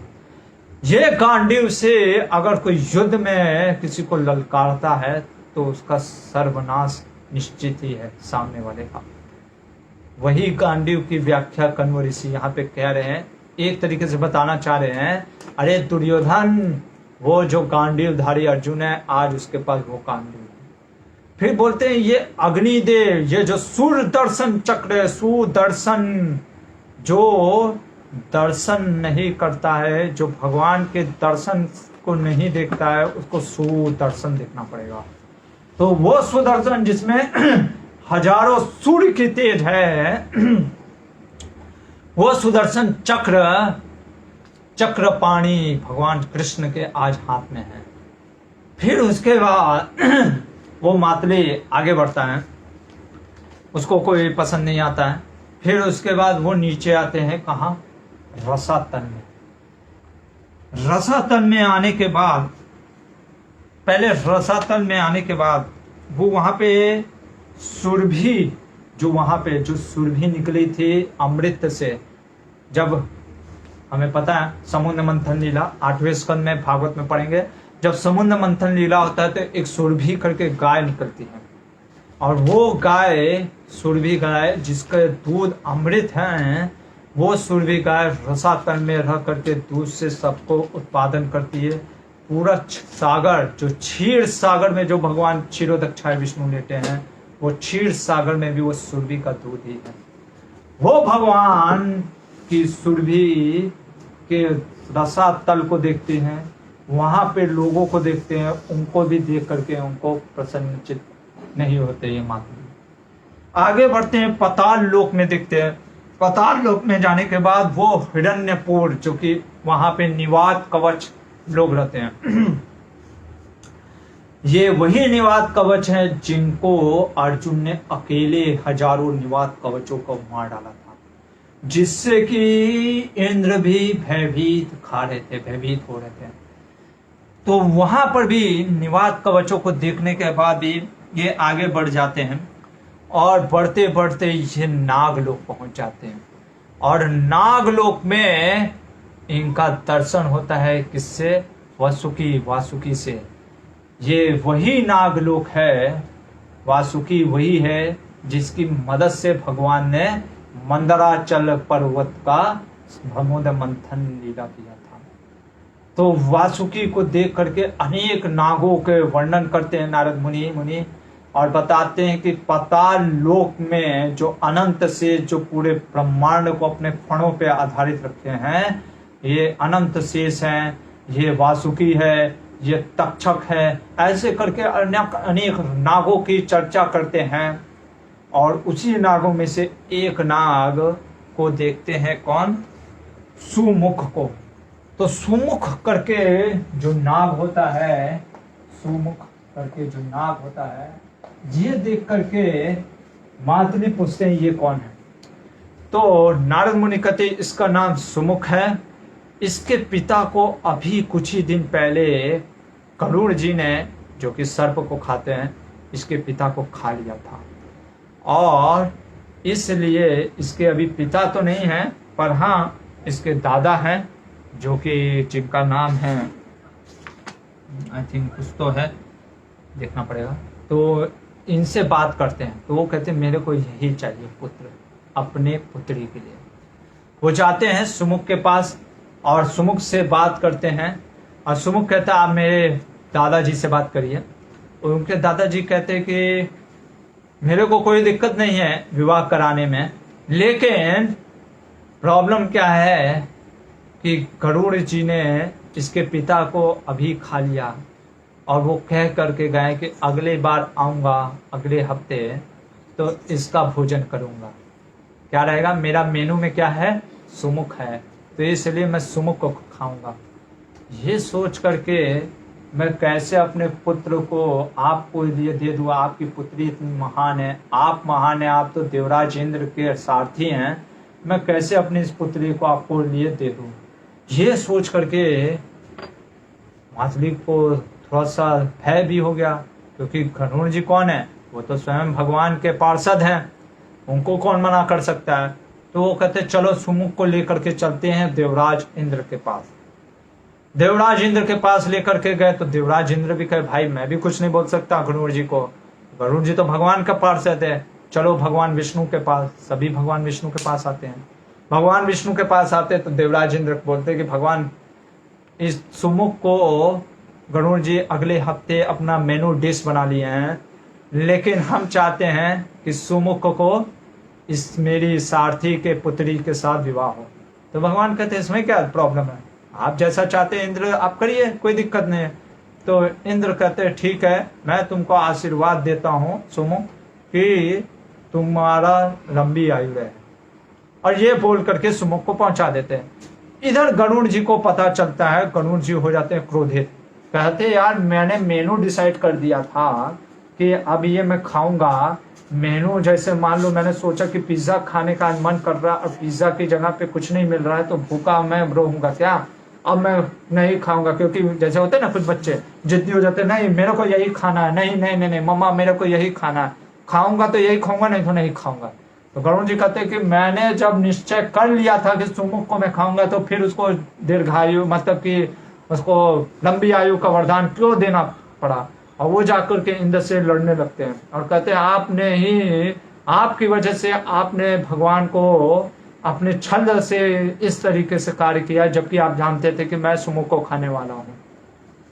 आपने अपने एक सारथी के लिए बस सोचा, पर आपको पता है कि मैं कौन हूं, मैं गरुड़ हूं, मैं वो गरुड़ हूं जिसके पंख से साम वेद निकलता है, मैं वो गरुड़ हूं जो विष्णु को धारण करते हैं, जगदीश्वर जगन्नाथ को अपने पीठ में धारण करता हूं। अगर मैं भूखा रह करके मर गया ना तो सारा पाप आपको लगेगा, और सबसे बड़ी बात है कि विष्णु को फिर कौन धारण करेगा। है क्या आपके पास कोई ऐसा रथ, है आपके पास कोई ऐसा पक्षी जो भगवान को धारण कर सके।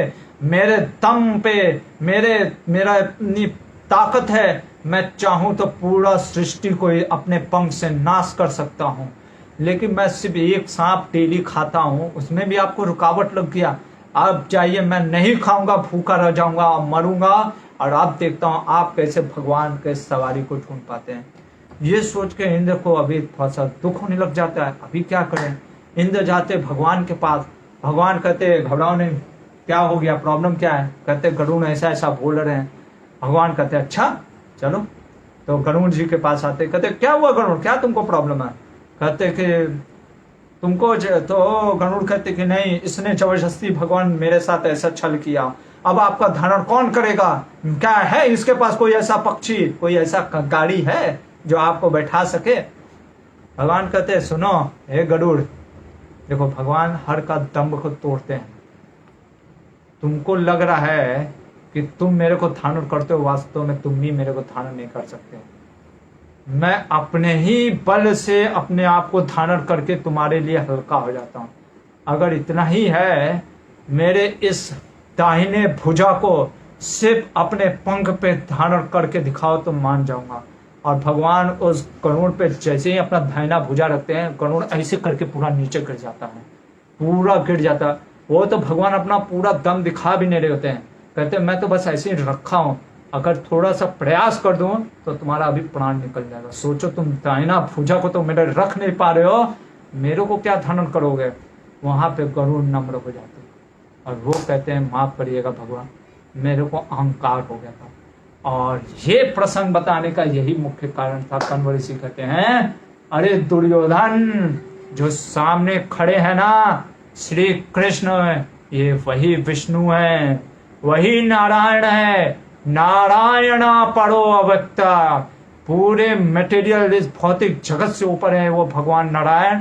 वो तुम्हारे सामने तुमसे निवेदन कर रहे हैं, अगर ये चाहे तो तुम्हारे सारे दम्भ को चूर चूर कर दें। तो इसलिए अहंकार मत कर और इनसे संधि कर लो। दूर तक नहीं दिखता है। देखो कितना अहंकार में आदमी हो जाता है, उसको समझ में नहीं आता है कि अहंकार इतना पतन पे ला देता है कि व्यक्ति को समझ में नहीं आता है। दुर्योधन को कुछ नहीं समझ में आता। उसके बाद अन्य ऋषि भी समझाते हैं तो भी नहीं समझ में आता। नारद मुनि खड़े हो जाते हैं। नारद मुनि कहते दुर्योधन मैं तुम्हारे भले के लिए बोलता हूँ, और उसको प्रसंग सुनाते हैं। ऐसा प्रसंग जिसमें वो बताते हैं कि ययाति महाराज जो कि पूर्वज है तुम्हारे, किसके, अगर आपको याद होगा मैंने लिखाया था पूरा, तो ययाति जो कि इतने महान पूर्वज हैं, वो जब स्वर्ग का भोग कर रहे होते हैं तो इतने अहंकारी हो जाते हैं स्वर्ग के भोग के कारण। देखो यही चीज होता है, जब आदमी ज्यादा भोग भोगने लगता है उसको भगवान पे और भगवान के धर्म पे विश्वास खत्म हो जाता है, शास्त्रों पे। और वो भोग के कारण वो क्या होता है, वो अहंकार के कारण वो नीचे गिरने लगता है। ये देख करके क्या होता है, ययाति महाराज अहंकारी हो जाते हैं, क्योंकि अहंकार के वजह से उनका पतन होने लगता है, वो गिरने लगते हैं। और गिरने लगते हैं उल्टे मुंह धरती की तरह। तब वो सोचते हैं मेरी रक्षा कौन करेगा। तब उनकी पुत्री के जो पुत्र होते हैं, दौहित्र जो होते हैं, वो उनकी रक्षा करते हैं। कैसे, अपना पुण्य वापस दे करके, क्योंकि सारा अहंकार से उसका पुण्य का नाश हो गया था। और पुण्य का नाश होने की वजह से वो धरती में उल्टे मुंह गिरने लगते हैं। और ब्रह्मा जी बोलते हैं कि तुम ययाति इसीलिए गिर रहे हो क्योंकि तुमने अहंकार किया था। और वो अपनी पुत्री के पुत्र के पुण्य कार्य से वो फिर से वापस जाने लगते हैं। और इसीलिए इस पितर पक्ष का जो समय भी चल रहा है कि अगर कोई पुत्री का पुत्र भी श्राद्ध संस्कार करता है तो आशीर्वाद दिया था ययाति ने कि वो भी मैं दूंगा। जैसे पुत्र करता है, एक तो पितर पक्ष में पिंडदान, लेकिन अगर पुत्री के, क्योंकि अगर पुत्र नहीं है तो पुत्री का भी पुत्र अगर करता है तो वो भी मान्य है और वो भी प्रिय है, क्योंकि ययाति महाराज ने आशीर्वाद दिया था। तो यहाँ पे नारद मुनि कहते कि सोचो ययाति अपने अहंकार के कारण वहां से गिर गए। अरे स्वर्ग के भोग से, स्वर्ग के भोग तो इस धरती के भोग के कुछ भी नहीं है, एक कण मात्र नहीं है। और तुम इस धरती के भोग के लिए, अहंकार के लिए इतना अधर्म कर सकते हो कि तुम, भगवान कृष्ण तुम्हारे सामने हो करके तुमको सारी चीजों का वर्णन कर रहे हैं, फिर भी तुम नहीं समझ रहे हो। ये जब वो बोलते हैं तब दुर्योधन जो होता है वो सुनता ही नहीं है। और दुर्योधन क्या करने लगता है, देखो फिर क्या होता है कि भीष्म भी समझाते हैं, द्रोणाचार्य समझाते हैं, विदुर समझाते हैं, सभी के सभी दुर्योधन को समझाना स्टार्ट करते हैं। और उसको समझाते हुए बोलते हैं कि तुम कुछ करो, तुम क्या करो, संधि करो। जब वो नहीं सुनता है तो भगवान श्री कृष्ण को धृतराष्ट्र कहते आप ही समझाइए, मैं तो थक गया समझाते समझाते। जैसे कुछ लोग नहीं होते हैं, पेरेंट्स कहते कि प्रभु जी हमसे तो नहीं समझ रहा, आप ही अब समझाइए, अब हमसे नहीं सुधरने वाला। तो भगवान कृष्ण दुर्योधन को समझाते हैं कि अरे मूर्ख, अधर्मी, इतना पाप किया, तेरे को फिर भी समझ में नहीं आ रहा है कि पाप को छोड़ दे, पर तेरे कान में एक जू तक नहीं रह रहा है। तूने कितना पाप किया, अधर्म किया उन पांडवों के साथ, वो सब चीज भुला करके तुम्हारे साथ मित्रता का भाव रखना चाहते, फिर भी तुम नहीं समझ रहे हो। ये जब बोलते हैं दुर्योधन को क्रोध आने लगता है, और दुर्योधन क्रोधित होकर के कहता है कि हाँ,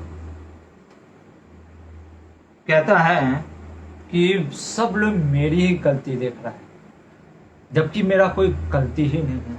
पर यहाँ पे देखना आप दुर्योधन का जो विचार है, कई बार क्या होता है हमारे जीवन में भी, अगर संभवतः कभी कुछ गलत हो गया, यहाँ पे तो देखते दुर्योधन के साथ कुछ गलत नहीं हुआ।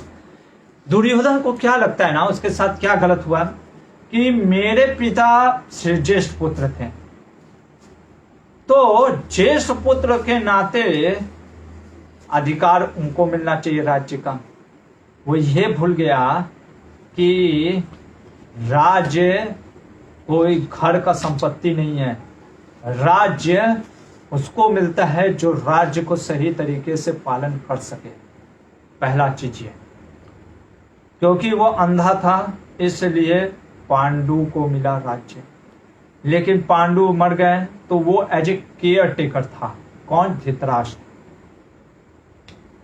और धृतराष्ट्र के पुत्र दुर्योधन था और पांडु के पुत्र युधिष्ठिर थे। युधिष्ठिर दुर्योधन से बड़े थे। पहला चीज, अगर दुर्योधन कहता है कि मेरे को राज्य मिलना चाहिए बड़ा होने के नाते, तो वो तो युधिष्ठिर थे। दूसरा चीज, युधिष्ठिर हर चीज में दुर्योधन से आगे थे, चाहे धर्म की बात हो, अर्थ की बात हो, या प्रजा की रक्षा की बात हो, युधिष्ठिर आगे थे। पर दुर्योधन को ऐसा लगता था ना कि मेरे साथ गलत हो रहा है, मैंने कुछ गलत नहीं किया। तो क्या होता है कई बार जब हम कुछ गलत करते ना, जब हमारे साथ हम किसी को, जब एनवी होता है ना, एनवी के कारण हेट आता है, घृणा किसी के प्रति। जैसे हम देखते हैं कई बार हमारा प्रेम दूसरों के प्रति होने से कहीं ऐसा तो नहीं है हेट। जैसे कम्युनिज्म अगर हम देखें तो वो स्टार्टिंग हुआ था कैसे? किससे? प्रेम से। किसके प्रेम को? कि सभी गरीबों को भी प्रेम मिलना चाहिए। लेकिन वो देखते हैं आज वो हेट्रेड में चेंज हो गया, किसके? अमीरों के प्रति। तो इसलिए बिना भगवान को रख करके अगर हम कोई चीज भी स्टार्ट करेंगे तो वो अल्टीमेटली क्या होगा? वो डिस्ट्रक्शन की तरफ जाता है। एनवी के कारण हेट पैदा होता है, और हेट की वजह से आदमी को अंधा कर देता है। आदमी को अंधा कर देता है। क्या चीज अंधा कर देता है? कि उसके द्वारा उसको ये नहीं देखता है कि क्या उसने गलत किया। दुर्योधन को इतना एनवियस था पांडवों के प्रति कि उसको ये नहीं दिखता था कि उसके द्वारा क्या क्या गलत कार्य किया गया। उसने जहर देने का प्रयास किया, उसने जलाने का प्रयास किया, उसने द्रौपदी को निर्वंश करने का प्रयास किया, उसने राज्य हड़पने का प्रयास किया। और वो कहता है कि मैंने तो कोई छल किया ही नहीं। देखो ऐसे लोग होते हैं कि मैंने तो कोई छल किया ही नहीं, मैं तो साधु हूं। अरे मेरे मामा ने बस पासा खेला, वो जीत गए, तो इसमें मैं क्या करूं? सबने मेरे को दोष दे रहा है। पर कृष्ण कहते हैं सुनो दुर्योधन, तुम ये जो चीज बोल रहे हो ना, जाके अपने अंधे पाप को सिखाना, क्योंकि वो नहीं देख सकता। मैं कृष्ण हूं, मैं परमात्मा हूं। भगवान वहां पे बोलते हैं मैं सबके अंदर व्याप्त हूं। मेरे को सब पता है कि किसकी क्या बुद्धि है, मंद बुद्धि। तुम जो ये बात कर रहे हो ना, तुम्हारी मंद बुद्धि में हमेशा तुम चलन की भावना से हमेशा दुर्योधन, तुम पांडवों के प्रति द्वेष रखते हो।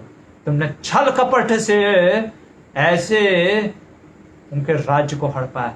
अरे जिस स्त्री क्या अपने बड़े भाई की उसको पत्नी को कोई निर्वस्त्र करने का प्रयास करता है, उसको कोई खुली जांग दिखा करके ये कहता है कि आओ मेरे जांग पे बैठो, और तुम्हारा ये जो दोस्त है ना कर्ण, वहां पे भगवान स्वयं बोल रहे कर्ण जो है ना वो दुष्ट है, वो वैसा बोलता है कि स्त्री को, जो कि जिसको मैंने दिया आशीर्वाद वो मेरी सखी है और वो मेरी मित्र है, तुम उसको वैसा बोल रहे हो। ठीक है, तो वहां पे भगवान उसके सारे चीजों को उजागर करने लगते हैं और बताने लगते हैं अन्य राजाओं को कि ये जो दुर्योधन है ये तो पापी है, ये अधर्मी है, और अगर इस व्यक्ति का कोई अधर्म का साथ देगा तो उसका भी विनाश होगा ही। जैसे अगर सूखे घास में तिनका डालेंगे और जल रहा है तो वो भी जलकर भस्म हो जाएगा, ये अधर्म रूपी में जलकर भस्म होगा, जो इसका भी साथ देगा वो भी भस्म हो जाएगा। ऐसे जब भगवान उसको फटकारने लगते हैं ना, देखो कितना निर्लज है, बेशरम है, और कहते दुर्योधन महान है, दुर्योधन के प्रति हम कंपैशन रखते हैं। ऐसे पुस्तकों को फाड़ देना चाहिए जो कि भगवान के बारे में गलत चीज बोलते हैं। ऐसे पुस्तकों को जला देना चाहिए जो कर्ण जैसे लोगों की बुराई करते हैं, उनको पढ़ना नहीं चाहिए, उनको फाड़ के जला करके आप पुण्य कमाओगे, मैं सही बता रहा हूँ। तो वो क्या बोल रहे हैं भगवान, देखो बेशरम है, उठ करके चलने लगता है, कर्ण भी उठ करके जैसे नहीं, तो भगवान बोल रहे हैं, अरे स्वयं कौन, ईश्वर परमा कृष्ण सच्चिदानंद विग्रह, जिसको ब्रह्मा जी उनके स्तुति करते हैं, ऐसा दुष्ट दुर्योधन वहां पे खड़ा होकर के वहां से उठ करके भागता है। मतलब जैसे होता है ना कि ये बहुत गलत चीज है, कोई अगर बड़ा आपको बोल रहा है, ये शिष्टाचार रहा ही नहीं है। हम देखते हैं आजकल के विषय में कि कई बार छोटे को अगर समझाओ किस बच्चे को, तो वो लोग उठ करके भाग जाते हैं और भाग करके ऐसे बोल करके निकलने लग जाता है दंभ के कारण।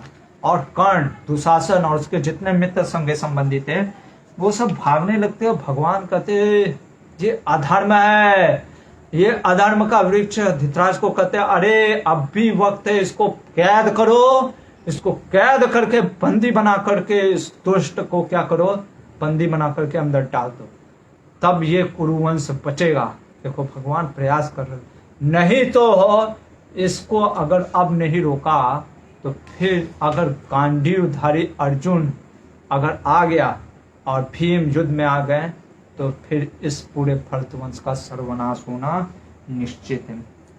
देखो धृतराष्ट्र को इतना समझाते थे, देखो यही होता है, कुछ लोग होते हैं ना, सोचते हैं कि कोई उनके लिए कार्य कर दे, क्या कर दे, उनके लिए कोई कार्य कर दे, वो कुछ ना करे, उनके लिए हाँ मेरे लिए कोई पढ़ दे, मेरे लिए कोई प्रार्थना कर दे, कोई मेरे लिए कुछ पका दे, खाना खिला दे। ऐसे लोगों का जीवन व्यर्थ है। वो डांटने की बजाय कहता है कि गांधारी को बुला करके लाओ, उसकी माता अब उसको समझाएगी। और गांधारी आती है, सबसे पहले डांटती है अपने पति को, देखो सबके सामने डांटती है, कहती है ये जो दुर्योधन हुआ ना ये आपकी वजह से हुआ, क्योंकि आपने कभी इसको डांटा नहीं, आपने इसके अधर्म को साथ दिया, इसलिए आज वो इतना अधर्मी हो गया। और जब दुर्योधन सब निकल गए थे तो फिर उनको बुलाया जाता है कि आपकी माता आपको बुला रही है गांधारी। तो दुर्योधन फिर आता है, फिर वो सब भी उसके मित्र भी आते हैं, शकुनी और दुशासन जैसे, कर्ण जैसे लोग। और फिर गांधारी कहती है कि देखो बेटा, प्रेम से समझाती है कि तुमने इतना अत्याचार किया, ठीक है, फिर भी वो सब भूल करके युधिष्ठिर कह रहा है कि मेरे को सिर्फ 5 गांव दे दो, तो तुम 5 गांव क्यों नहीं दे देते हो, उसको 5 गांव दे दो, तुम भी खुद से रहो, वो भी खुद से रहे, क्या दिक्कत है। दुर्योधन सुनता है पर सुनता नहीं है, सुन तो लेता है पर वहां पे निकल करके कहता है, आपस में बात करने लगता है कर्ण ये लोग से, कहता है कि देखो ये जो कृष्णा है ये मेरे को कैद करना चाहता है, क्योंकि वहां पर आके के वो दुशासन उसको बताता है कि ऐसा इसने बोला है कृष्ण भगवान ने। तो दुर्योधन कहता है कि हम लोग क्या करते हैं, इसी को बंदी बना लेते हैं, इसी को बंदी बना करके इसको पकड़ के जेल में डाल देते हैं। देखो जब आदमी की मति मर जाती है ना, उसको समझाना, ये चीज सात्विकी उसके आभाव से समझ लेते हैं, बहुत ही एकदम इंटेलिजेंट होते हैं। वो कहते हैं कृतवर्मा को कि रेडी रहो, युद्ध हो सकता है अभी क्षण, सारे अपनी सेना को तैयार रखो। और वो जा करके भगवान कृष्ण को समझाते हैं कि भगवान दुर्योधन आपको बंदी बनाने का प्रयास करना चाहता है। और वो सबके सामने सात्विकी बोलता है कि ये दुष्ट पापी दुर्योधन ये भगवान कृष्ण को बंदी बनाना चाहता है, इसको तो मैं अभी मार डालूंगा। भगवान उसको रोक देते हैं। अब धृतराष्ट्र कहता है अरे मूर्ख, तुम क्यों अपने पतन को, अपने इस पूरे सर्वनाश को बुलाना चाहते हैं। और वहां पे जैसे ही दुर्योधन सोचता है कि भगवान को बंदी बनाने के लिए, भगवान हंसते हैं और भगवान उसको दिखाते हैं विश्व रूप, जो कि अलग रूप है। जो अर्जुन को दिखाया विराट रूप, जो विश्व रूप, वो अलग है, आचार्य कहते हैं। और ये जो विश्व रूप है ये अलग है। ये विश्व रूप में भगवान ने उसको दिखाया, क्या दिखाया कि अर्जुन, भीम, नकुल, सहदेव ऐसे महान योद्धा उन्हीं के अंदर हैं। और वो इतना विशाल रूप को देख करके, इतने चमक को देख करके पूरा हड़बड़ा गया कौन, पूरी वहां की सभा। और धृतराष्ट्र को जब पता चलता है कि भगवान अपना विश्व रूप दिखा रहे हैं, धृतराष्ट्र को इच्छा होता है और प्रार्थना करता है भगवान से। क्या प्रार्थना करता है कि भगवान मेरे को भी आपका ये विश्व रूप देखना। देखो इतना कपटी है, फिर भी इच्छा किया, भगवान से मांग रहा है। तो सनातन धर्म के जो भगवान होते हैं ना, वो हमेशा ये सोचते हैं कि व्यक्ति कहीं से भी उठ करके मेरे पास आ जाए। और भगवान की एक करुणा होती है कि उस अंधे को भी 2 आंख दे देते हैं, और वो 2 आंख प्राप्त करके, महाभारत में लिखा है, मैं अपने मन से नहीं, आंख प्राप्त करके वो विश्व रूप के दर्शन को देख करके हर्षोल्लासित हो जाता है। कौन, धृतराष्ट्र। और वो प्रणाम करने लगता है और भगवान वो दिखा करके वहां से निकलने लगते हैं।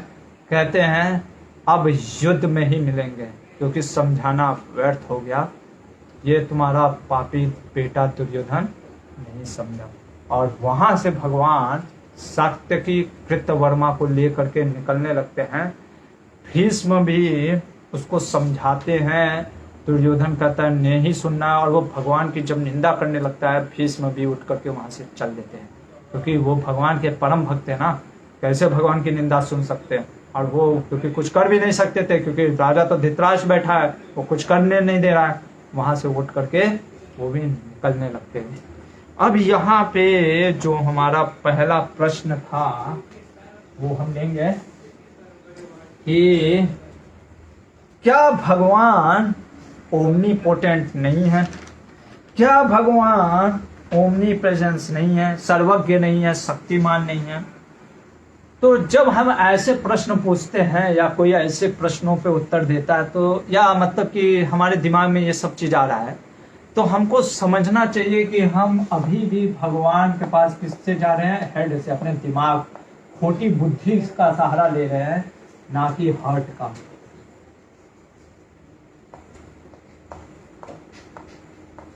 इसलिए अपने खोटी बुद्धि से नहीं जाना चाहिए, अपने हृदय से भगवान के पास जाना चाहिए। पहला चीज, ठीक है।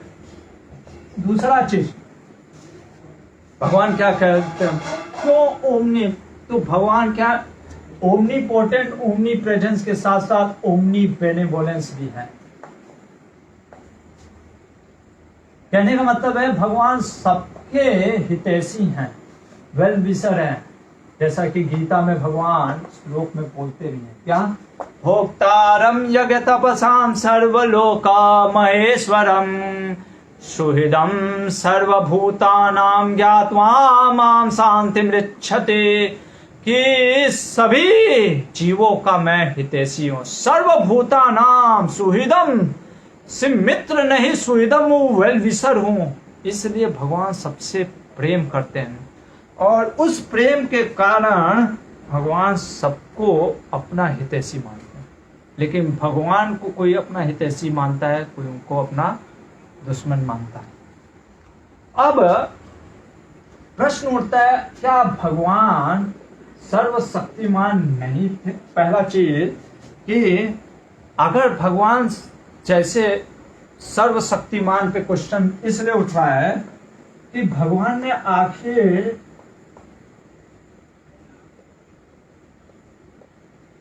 सर्वशक्तिमान पे, ठीक है, क्या भगवान सर्वशक्तिमान नहीं थे?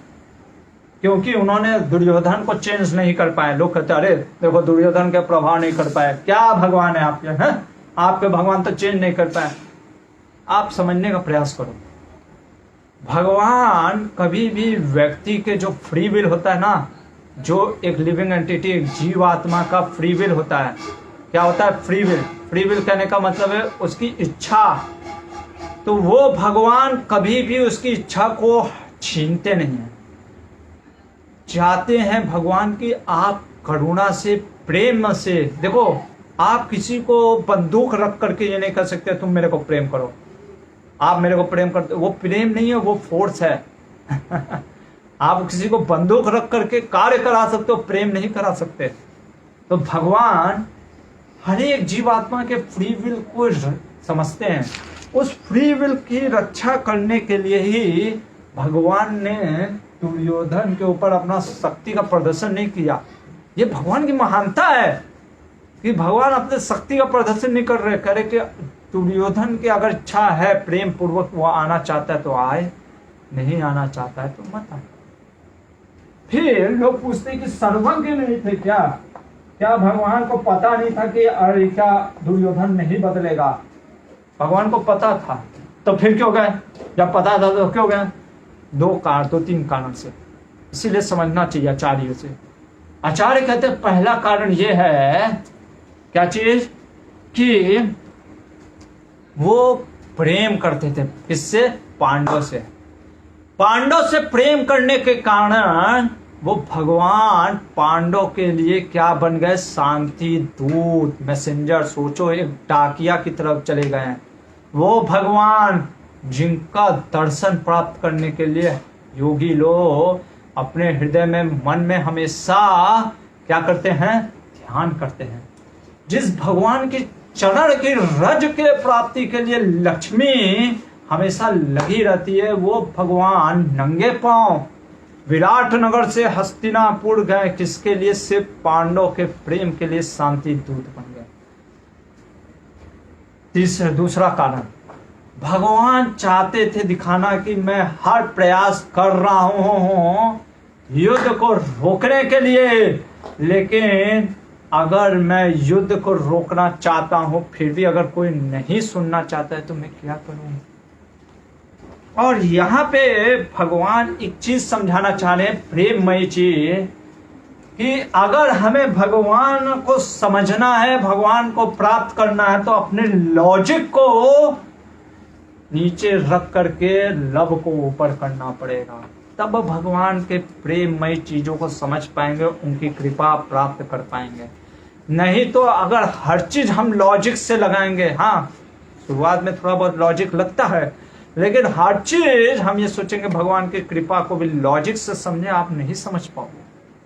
फिर भगवान जैसे करुणा जैसे स्थिति, या भगवान अगर इसी में बात करें महाभारत में, तो क्या भगवान वार को रोक सकते थे? देखो यह भी प्रश्न का उत्तर देना मैं यही कहूंगा कि दुर्योधन, भगवान कभी किसी के फ्री विल को नहीं छीनते, वो हमेशा उसको एक मौका देते। भगवान हमेशा शास्त्र दिए, साधु दिए, आचार्य दिए। श्रील प्रभुपाद जैसे आचार्यों को भेजते हैं कि जाओ, जा करके लोगों को शास्त्रों के माध्यम से बताओ कि कैसे मेरे पास वहां आ सकते हैं। भगवान आचार्य भेजते हैं, भगवान साधु को भेजते, भगवान शास्त्र भेजते, और भगवान भीतर से परमात्मा के रूप में हमको आवाज देते। लेकिन फिर भी जैसे सूर्य हमेशा हमें प्रकाश देने की इच्छा रखते हैं, उसी तरीके से भगवान हमें चाहते कि हम भगवान से जुड़े हैं। लेकिन अगर जैसे हम सूर्य की तरफ ना देख करके उनसे पीछे मुंह मोड़ करके अगर चलने लगते तो हमें क्या दिखता है? शैडो दिखता है, अंधेरा दिखता है।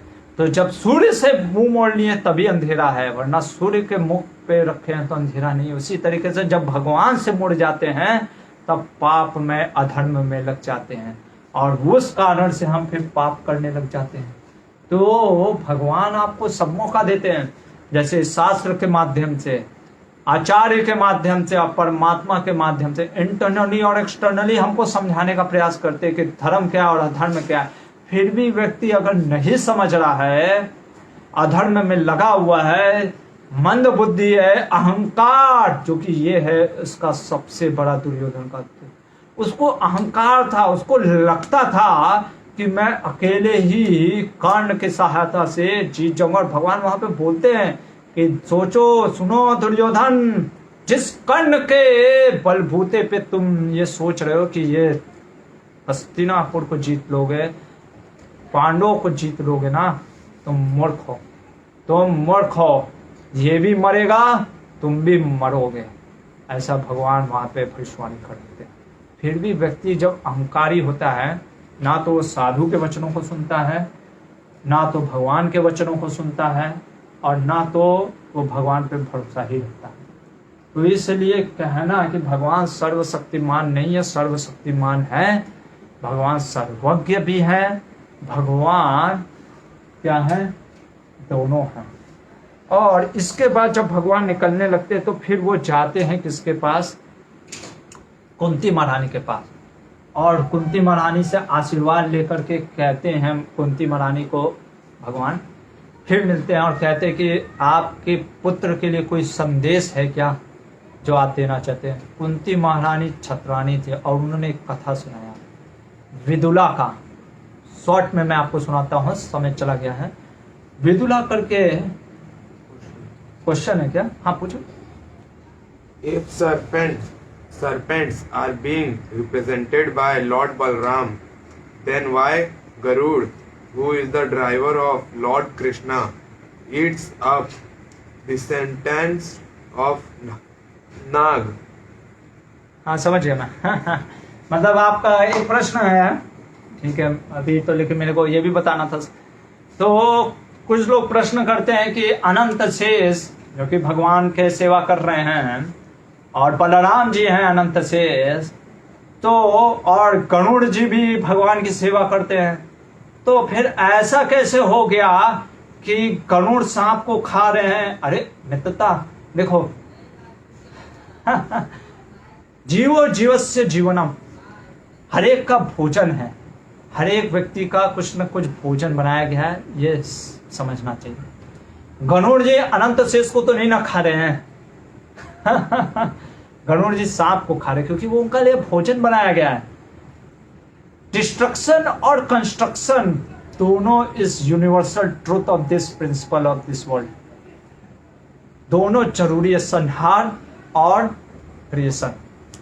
अगर व्यक्ति देख, हरे कृष्ण, अगर हम ये सोचें कि सिर्फ क्रिएशन हो, डिस्ट्रक्शन ना हो, तो फिर क्या हो जाएगा? फिर धरती दबने लगेगी।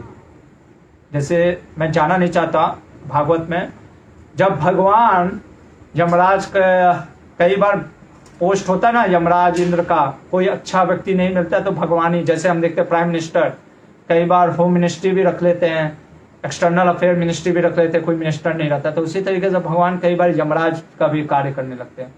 तो एक बार यमराज के कार्य में लग गए होते हैं तो भगवान, क्योंकि यमराज हो गए होते हैं, तो उस समय किसी को मृत्यु नहीं हो रही होती है, तो आबादी इतनी बढ़ने लगती है, इतनी बढ़ने लगती है कि धरती जो होती है वो, ये इस युग की बात नहीं हो रही है, ये पिछले अलग कल्प की बात हो रही है, उस समय रसातल में चली जाती है धरती आबादी के बोझ से। भगवान के पास सब ले जाता है, भगवान ये क्या हो गया, धरती माता तो रसातल में चली गई। भगवान को हिरण्य वो वराहदेव बन करके आना पड़ा और भूदेवी को ऊपर उठाना पड़ा। तो क्रिएशन और डिस्ट्रक्शन, नया घर बनाने के लिए कई बार हम देखते हैं पुराने घर को तोड़ना पड़ता है। तो डिस्ट्रक्शन और कंस्ट्रक्शन दोनों ही साथ साथ चलते हैं, ये यूनिवर्सल ट्रुथ है। उसी तरीके से गरुड़ जी के लिए वो भोजन है, सर्प, ठीक है। इसीलिए आप देखो कितना, मतलब आप समझो कितना महान है भगवान के भक्त, कि जब समुद्र मंथन लीला हो रहा होता है उस समय भगवान गरुड़ जी को बुलाते हैं, ठीक है, और उनसे क्या कार्य कराते हैं, पर्वत को उठा करके रखवाते हैं और फिर कहते तुम अब जाओ। क्यों? क्योंकि अब वासुकी आने वाला होता है। अब भगवान को मालूम था कि अब वासुकी आएगा तो फिर तुमको मन ललचाएगा, जैसे सामने रखा हो पिज्जा, ऐसे जीभ लबलबाता है, तो भगवान ने कहा तुम जाओ यहाँ से। तो देखो कितना, मतलब कि भगवान के प्रेममय लीला में भक्त जो होते हैं ना, उनका कुछ लिमिटेशन होता है।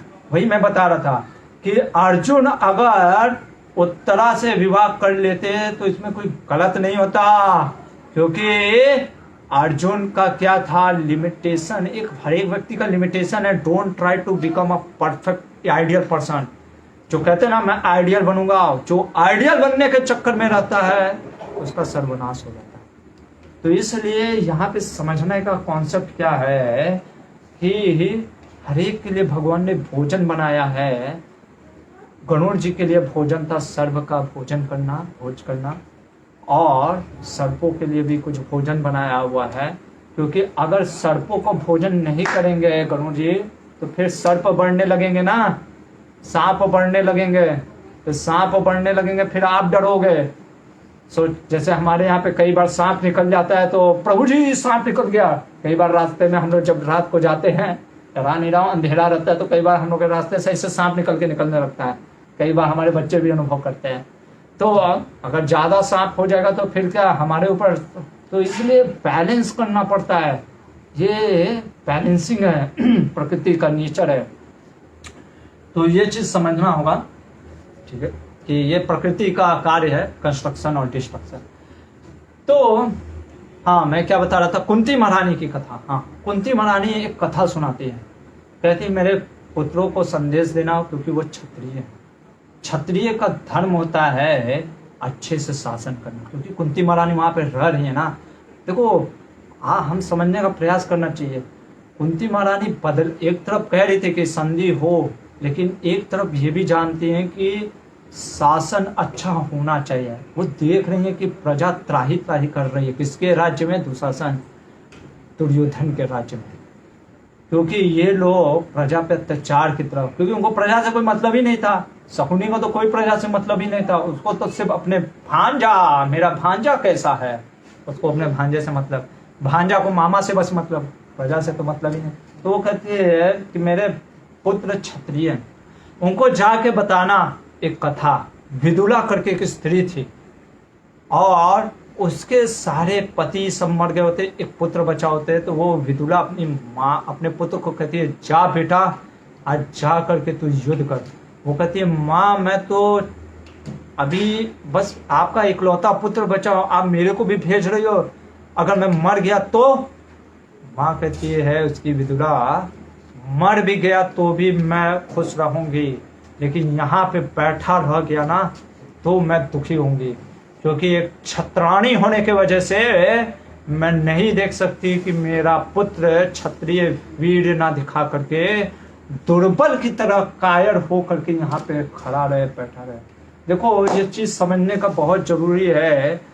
हम कई बार कहते हैं, जैसे जो वेगन लोग कहते हैं, अरे गाय का दूध नहीं पीना चाहिए, गाय का दूध पीने से क्या होगा, देखो उसके साथ अत्याचार हो रहा है। आप समझने का प्रयास करो, हर एक जीवात्मा कुछ ना कुछ कंट्रीब्यूशन करना चाहता है। Everybody want to contribute something, हर कोई कंट्रीब्यूट। तो कई बार लोग कहते हैं, खास करके लिबरल सोकल, देखो उनका दिमाग कैसे चलता है, कैसे वो सोचते हैं, मतलब हद है उनका सोचना। कहते हैं कि घोड़े पे जो सवारी करते हो घोड़ों पे अत्याचार करते, तो फिर क्या करे घोड़ों का, क्या करना चाहिए घोड़ों को, बस चना खिलाते रहें, क्या करना चाहिए। अरे आप समझने का प्रयास करो, आपको बस मैं बैठा दूं, कुछ कार्य नहीं करो, आपका दम घुटेगा ना। मैं बच्चों से पूछता हूँ, घर घुटेगा ना, कुछ करना चाहोगे ना कि कुछ तो तो हर कोई कुछ करना चाहता है, समाज के लिए, भगवान के लिए सेवा कुछ देना चाहता है। घोड़े भी, जो जीव जंतु है, वो समाज की सेवा कैसे करना चाहते हैं कि आप मेरे ऊपर सवारी करो। वो खुद चाहते हैं, वो चाहते हैं कि आप मेरी सवारी करो। गाय दूध दे करके देना चाहते हैं कि तुम मेरे दूध को पी करके शास्त्रों को समझो, लेकिन हम दूध पीते नहीं है, तो इसलिए शास्त्रों को समझते नहीं है, और फिर हम गला काटते हैं गाय का। आप समझने का प्रयास करो, हर एक जीव जंतु उस समाज के लिए करना चाहता है। उसी तरीके से विदुला कहती है, तुम क्षत्रिय हो, तुम्हारा धर्म है क्षत्रिय को वीर मरण होता है, मतलब कि उनका मृत्यु नहीं होता है, वो मरते नहीं है, वो अमरत्व प्राप्त करते हैं क्षत्रिय। तो इसलिए तुम जाओ और पीठ पीछे मुड़ करके मत आना, मर जाना। देखो माँ एक बोल रही है, मर जाना, लेकिन पीठ दिखाकर नहीं आना। और ये चीज बोल करके भगवान कृष्ण को क्या कहती है कुंती की, भगवान आप जाइए और मेरे पुत्रों को बताइएगा कि उनकी माता चाहती है कि वो क्षत्रिय धर्म का पालन करे, वो कायर ना बने, वो डरपोक ना रहें, वो वीर के पुत्र, वीरता उनकी, वीर के पुत्र हैं। पांडु जैसे राजा के पुत्र थे, देवताओं के पुत्र हैं, और उनकी माँ भी उनको वीर देखना चाहती है। ऐसा बोल करके कुंती महारानी ये बोल करके भगवान कृष्ण को कहती है, मेरा यही संदेश है, मैं चाहती हूँ कि मेरे पुत्र अच्छे से जीवन का व्यापन करें, क्योंकि उन्होंने बहुत कष्ट किया। कल हम देखेंगे सबसे कंट्रोवर्शियल चीज कर्ण का, कि लोग कहते हैं कि कर्ण से कुंती महारानी ने अपने 4 पुत्रों की रक्षा के लिए मांगा। पहला क्वेश्चन, क्या कुंती महारानी ने ऐसा मांगा था या बाहर की फिल्मों दुनिया का ये कथा है? दूसरा चीज, क्या कर्ण को सही में कुंती महारानी ने बताया कि तुम मेरे पुत्र हो, या कर्ण को पहले भी पता था कि वो पुत्र है? भगवान श्री कृष्ण कर्ण से क्यों मिलने गए जब कर्ण इतना कपटी है? जानने के लिए कल देखेंगे कर्ण के ऊपर चर्चा, कि आखिर कर्ण के ऊपर जो हम लोग बनाते हैं ना कि अरे उसके साथ अत्याचार हुआ, उसको दुर्बल कर दी कुंती महारानी है, वो सारा चीज हम कल देखेंगे। बहुत बहुत धन्यवाद। हरे कृष्णा। श्रील प्रभुपाद की जय। हरे कृष्णा।